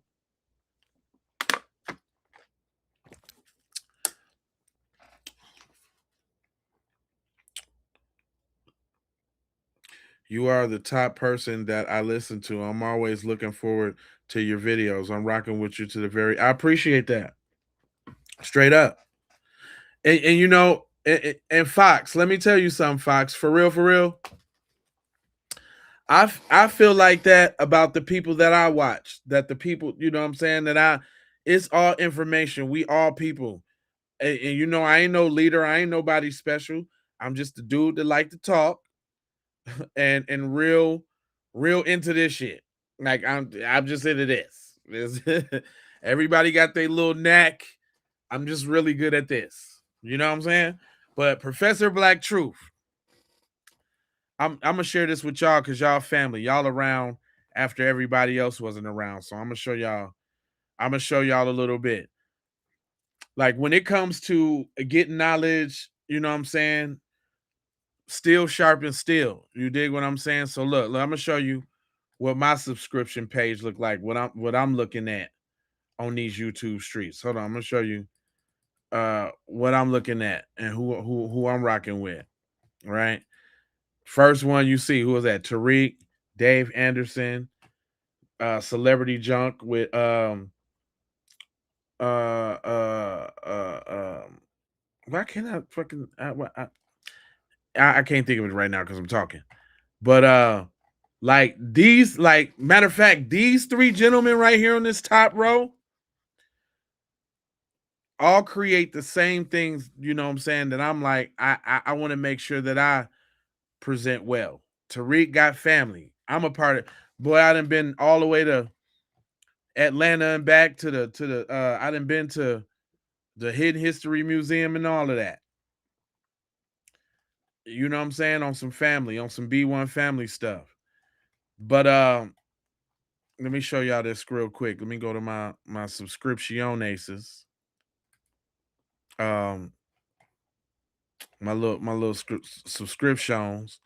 And who I really rock with the most is Professor Black Truth, right? And today's morning briefing, like he do a morning briefing. And just to put y'all on real quick, just y'all got to go subscribe to the professor too. This is what his channel look like, Professor Black. Oh, I'm not even on it. My bad. Oh shit. Hold on. Let me get to it. Hold on real quick. On the real quick side of the game. On the side of the game that's quick. Here we go. Boom. This is Professor Black Truth, right? I listen to these every morning. He come out every morning at 5 a.m. Right? I'm gonna let y'all. I ain't gonna play his whole content, because I want y'all to go subscribe to him. But I want y'all to hear how he be kicking it, and why they actually call him Professor. Family and fellow soldiers. Hold up. I'm gonna show you why they call him Professor. I'm the Professor, and this is the moment of truth. By now, everybody's witnessed that the white media's gone to the extremes trying to put the right slant on the second autopsy results for Nolan Wells, and this is because they took an enormous L after the murder of George Floyd. You see, they have been taking up for the police and every gang of anti-black racists since George Zimmerman, and as the public outrage grew, the white media saw their ability to conjure magic deteriorate. So that's what's happening here. They allowed these white right-wing racists like Ben Shapiro and others to push the lie that the autopsy results showed that Mr. Floyd died from a drug overdose, when the reality was exactly the opposite, of course, and the white media knew that, but they wanted to give that lie as much room as possible to spread and grow. When they don't have the facts on their side, or can't invent some, they just start inventing lies. Since the family of Nolan Wells wisely had a second autopsy performed, the white media's been going into overdrive trying to dictate to you what the results are and what they mean instead of just reporting what the results actually said. Yep. The autopsy report showed no evidence of fractures or deep tissue injuries. They made a big deal out of that. They said, look, there's no evidence of fractures or deep tissue injuries. Yeah, because the only way that someone can be killed is if there's a fracture or deep tissue injuries, right? The report described a red discoloration in the back of Wells' skull as inconclusive and meriting further investigation. Without further information, the forensic pathologist Dr. Roger Mitchell wrote that he could not rule out the possibility that non-accidental factors contributed to or caused the death. The white media always make sure that they put that afterwards. Now, the operative term here is cannot rule out non-accidental factors, but the white media is trying to mislead people away from that. And they're emphasizing the no evidence of fractures. Well, George Floyd had no evidence of fractures either, and he was murdered on video in front of the world. And the Aryan propagandists weren't done. They're going hard in the paint to put a white slant on all of this. Quote, in his report, the pathologist pointed to several challenges inherent to the independent autopsy, including the decomposition of the body and outstanding questions about whether Wells was conscious when he entered the water. Because an initial autopsy was performed by the medical examiner in Mississippi, Wells' body arrived without organs or neck structures, making it impossible to determine if he had suffered a neck injury or whether water had entered his lungs, according to the report, which notes that the practice is not unusual. Still, the revelation relayed by Crump, talking about Benjamin Crump, prompted gasps from the crowd of several hundred in Chicago. The attorney called on state officials to provide that evidence for the family to review as part of their own independent investigation. Now, notice how they chose to phrase this. This is framing the story as opposed to merely reporting it. They want to try to reassure you that there was no foul play. That's what every word of the Aryan propagandist story was meant to say. Yep. First, they point out that, yes, okay, we admit that when Nolan Wells' body was turned over to the medical examiner for the second autopsy, the one that wasn't done in Mississippi, well, it turns out that the Mississippi coroner's office, they decided to remove his organs and his neck structures. Well, that way you have no means to actually establish if his neck was broken or whether there was water water that had entered his lungs? Did he actually drown, etc., etc.? Well, but keep in mind, the second report says that that practice is not unusual. That's loaded language right there. Not unusual. Nobody said normal. They just said it's not unusual, which simply means it's not unheard of. And to have the white media reporting on this, that's weasel words the way that they're doing it. Look, if y'all listen to him, now y'all see why I be on every word that matters. When people say stuff, when they type stuff, words matter. And you gotta sometimes you gotta go way in between the lines to actually hear what somebody's saying. That they don't call him professor for nothing. Because to say that something is not unusual is not the same as saying that it's normal. To say that something is not unusual is certainly not the same as saying that it's standard operating procedure, or that it's best practices, or this is the way that it's always done. Instead, it's, well, that's not unusual. But then they wrote that still the revelations prompted gasps. That's meant to frame the story as, oh, well, see, these Negroes, they're just being so unreasonable, you see. I mean, it's obvious that the practice was not unusual at all, even though they use unusual very loosely. Right. But you see, these black folks, I mean, still they weren't satisfied. See how unreasonable they're being. This is the white media editorializing. By putting it's not unusual first, that's meant to set the tone to make it seem that it's unusual to be surprised or astonished that the dead body of a child was submitted without his organs and without his neck structures. Right. So the official white supremacist mouthpieces are doing what they do, lying either overtly or covertly. This is not an article, it's an editorial, and it has as much news value as a press release from those inbreds in Mississippi who just want people to take their word for it. The white media's headlines on this should read, Second autopsy report says that non-accidental factors cannot be ruled out. Because that's what his report actually said. When Benjamin Crump and the NAACP had their press conference regarding the second autopsy results, there were a number of white media articles that wanted to leap on it and try to put the right slant on it. And of course, there's been articles, quote unquote, that were put out by Rupert Murdoch's New York Daily Post. In it, they try to downplay the ton of unresolved questions about Wells' death, but they made sure to throw in this. Despite the unanswered questions, the NAACP concedes that it couldn't rule out that Wells' death may have been an accident. Now, before we go any further, there's two things to note here. First, the NAACP's position isn't that Nolan Wells' death was accidental. In fact, they made it clear that they weren't saying that at all. And so narrative matters in this case. And we're saying that in Nolan Wells' situation, the narrative should not be it was an accident before there was an investigation. The narrative should not be the words of individuals who went on the boat to the island with him, but they came without him, but with his cell phone, and you don't investigate those individuals. We're not accusing anyone of anything other than the state of Mississippi and local officials. We're accusing them of being derelict in their duties. To follow up and to ensure that regardless of what happened, that there was a proper investigation so that this family and that community could be assured that if anyone was involved, they would be held accountable. And if it wasn't truly an accident, that the families will have the necessary answers that any family deserves in this situation.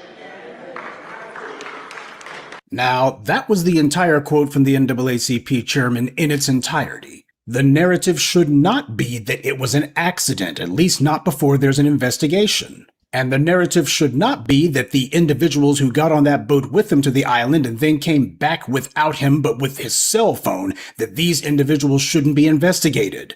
That's what they actually said. That's a far cry from any alleged concession, isn't it? They said it themselves. And of course they have to be careful with their wording. These white supremacists love to throw nuisance suits, anything to muddy the waters.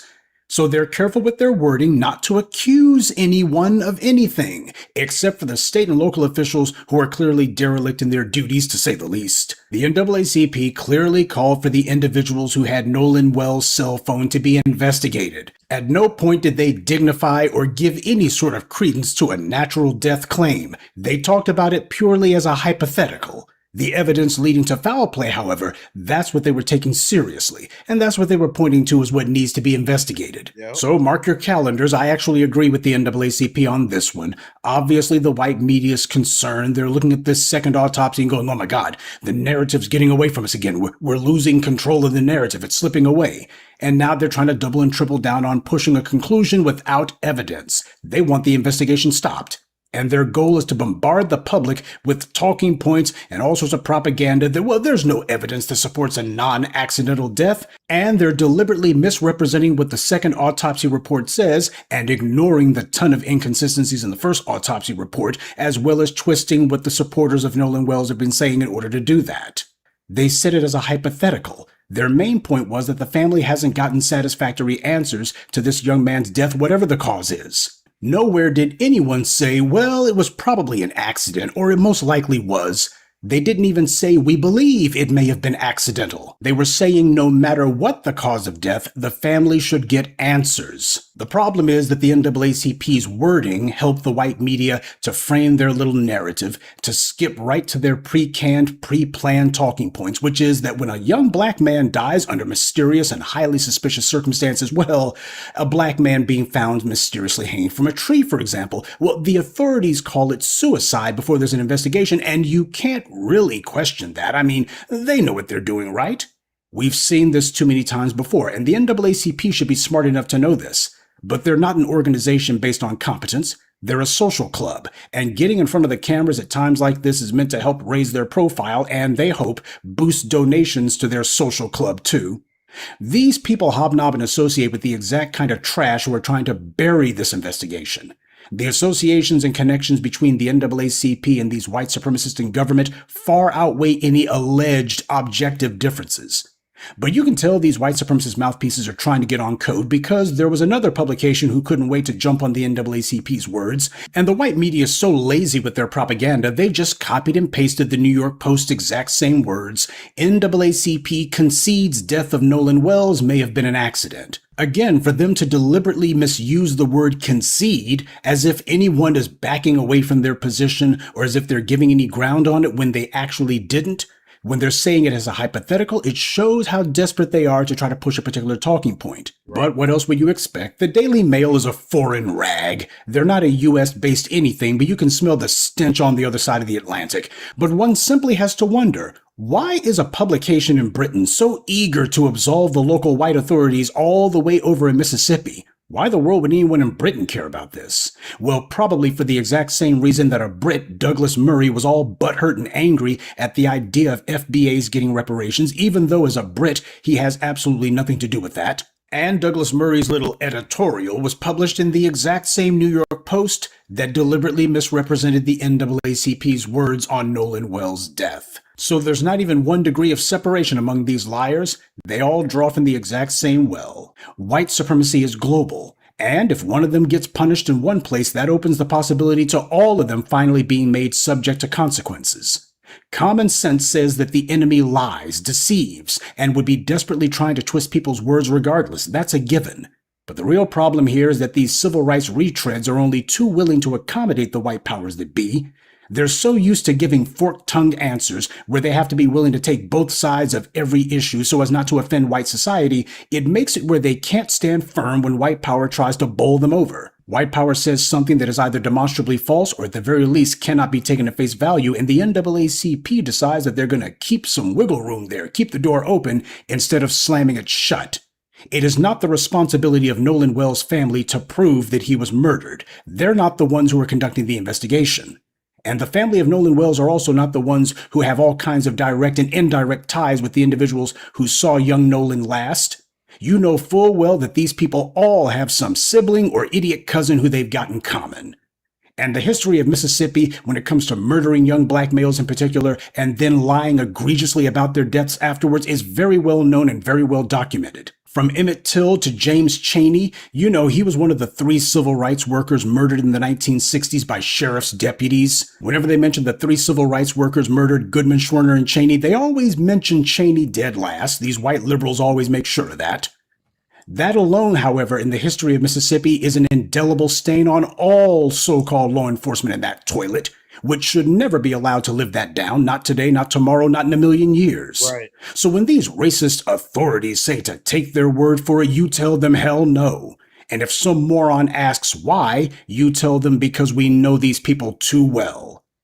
So what the headline should be is that white media outlets concede that Nolan Wells' death may have been non-accidental. They cite the evidence of trauma to his body, but they don't say that he wasn't killed. They don't say he wasn't murdered. They concede that he may well have been killed. Then, well, we can't say for sure. There's not enough evidence to say for sure. Well, using their own talking point, this merits further investigation, and you can't call it accidental. Right. Whenever you get the missing white woman of the week, nobody, I mean absolutely nobody in the white media has ever said, well, she probably committed suicide or she probably just drowned. We can't question the authorities. We certainly can't be jumping to conclusions. If the authorities say this is what happened, well, we need to accept that that's what happened. Natalie Holloway went missing, and her body has never been found. People who were with her before her disappearance, they all say that she had been drinking the night before she vanished. In fact, she'd been drinking a lot during her trip to Aruba, and yet neither the white media, certainly not Nancy Grace, nor the white society at large has ever said that Natalie Holloway's drinking alcohol had anything to do with her disappearance. And keep in mind, her body has never been found. Yet the white media never once questioned the family's demand for answers, and they never accepted what the authorities in Aruba said. In fact, the white media made a crusade out of defying what the authorities said. They weren't going to take no for an answer. When has any black person ever gone missing and the white media joined with the family to demand answers? And the white media didn't try to impugn the family's integrity when it came to Natalie Holloway. They weren't impugning all of the doubters and the critics and the skeptics. You didn't see any white media reports saying that Natalie Holloway's supporters gasped at the claims of the Aruba authorities. After all, why would they be surprised? It's not unusual for people to go missing on vacation. When a white person, especially a white woman, goes missing or turns up dead, the white media never tries to find a way to whitewash it and sanitize it and say, well, the family's concerns are not really valid. Oh, these guys are making much ado about nothing. It's just a tragic confluence of events. It certainly can't be foul play. They did that all the time. JonBenet Ramsey, all the rest of them, what they do is they immediately say, well, we have to make absolutely certain it's not foul play. And if the family is not satisfied, then we aren't either. But with black people, no matter how blatant or unambiguous the circumstances or the evidence are, you can watch a black person being killed on camera and the white media will be the first ones to say, well, we can't jump to any conclusions now. I mean, we have to go ahead and look at all the possibilities, no matter how stupid, and we have to go with the ones that say that the white authorities are not to blame. Is that the people in our chat or is that the people in our chat? Is that the people in our chat? Do y'all hear where I get this game from? This is why I be coming to y'all so gamed up every day. Like, you know what I'm saying? I got the OGs giving me real game right here. Ain't nobody type nothing. Everybody listening. Ain't no numbers moved or nothing. Y'all, y'all stuck. Y'all hearing? Yeah, this that real black media right here. That's what this is. You know what I'm talking about? Y'all getting that good game? Yeah. This that good game. I'm glad I could share this with y'all. Y'all make sure that y'all go get up with the professor too. Just like they're doing with Nolan Wells. They're trying every type of crackpot possibility. They're flying every kind of urban legend that they can come up with, throwing all kinds of crap against the wall, anything and everything that they can to dismiss all the questions. The white media isn't doing news coverage. They're doing a cover-up, which, by the way, is exactly what happened when Cheney, Goodman, and Schwerner were murdered. Their bodies had been buried by their murderers, and the local rednecks down there were all saying, well, nobody here would do anything like that. This is all a ruse to make us look bad. It's all a hoax. Don't you guys know it's a fraud by people who don't like us? They're just trying to make us look bad. And the white media echoed that sentiment. That is, until the bodies were found. And then all these creeps suddenly went into hiding. The white media had nothing to say. They've been trying to find a way to hide from their words ever since. That happened in Mississippi. The family of Nolan Wells has every right to be suspicious, not just of the white males who he had been in the company of last and who had his keys, by the way, but also of the local authorities. If he voluntarily separated from the group, why would he give them his keys? Even his so-called friends can't answer that. And the family of Nolan Wells would be fools to believe anything from the racist in Mississippi law enforcement.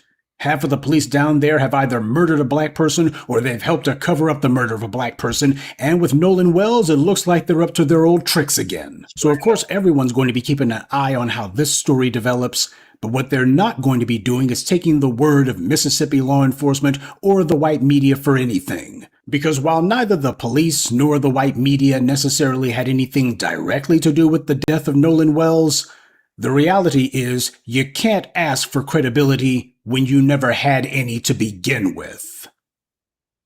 Good day and be one. I'd like to... Woo, I love it. Hey, I had to sprinkle y'all with that game real quick. Thanks, Tammy, for the jewels. Yeah. I had to sprinkle y'all with a little game real quick. At first, I was going to cut you thirsty, but I'm like, nah, let me give y'all something to go back for. He dropped them every morning at 5 a.m. in the morning. So you can start your day out and get gamed up. He usually the moment of truth is during the week. And then on Friday, he do the crime report. And the crime report usually be something somebody done did. Some one of them folks done did. But he gets down, boy. I love it. I love the professor. You understand? Yeah, buddy. That's, you know what I'm saying. If I'm trying to disseminate some information, I'm trying to get to the professor level in dissemination of information. You know what I'm saying? But, just on my side of the game, because, also I've been trying to make sure I'm finna start dropping little facts and shit in the broadcast. I'm gonna try to always give a little bonus fact, something somebody to know. Matter of fact, we learned one today. Shout out to Foxy Butterfly. I appreciate your mom dropping them new exclusive facts on us. Y'all need to be watching the Keep It P podcast, man, from the very start. Cause it be so much going on here. That's why I'm gonna go ahead and end it, because I don't want this one to be too long. This is 3 hours of power. You know what I usually tell y'all. I ain't gonna hold you, but I'm gonna mold you, fold you, and scold you about being on code. And I got 4 words for you. I would like to hope that you have subscribed for the vibes. You liked for the spike in the algorithm. That's what the like is for. When you like it, that other people come in and the chat get bigger. Then they got what's called hype. So even after video, if y'all want to come back and spend a little hype with a brother, you know what I'm talking about? I appreciate that. Y'all commented. I love it. But also what's really important is sharing these information, to people, you know what I'm saying, that you want to get with. Share it on your Facebook, share it on your Instagram, share it on your X, somewhere where somebody can pick this dope stuff up. Other than that, I got 4 words for you: love, peace, blessings, and aloha. I'm out the Doha for Shoha. You already know. Yickety.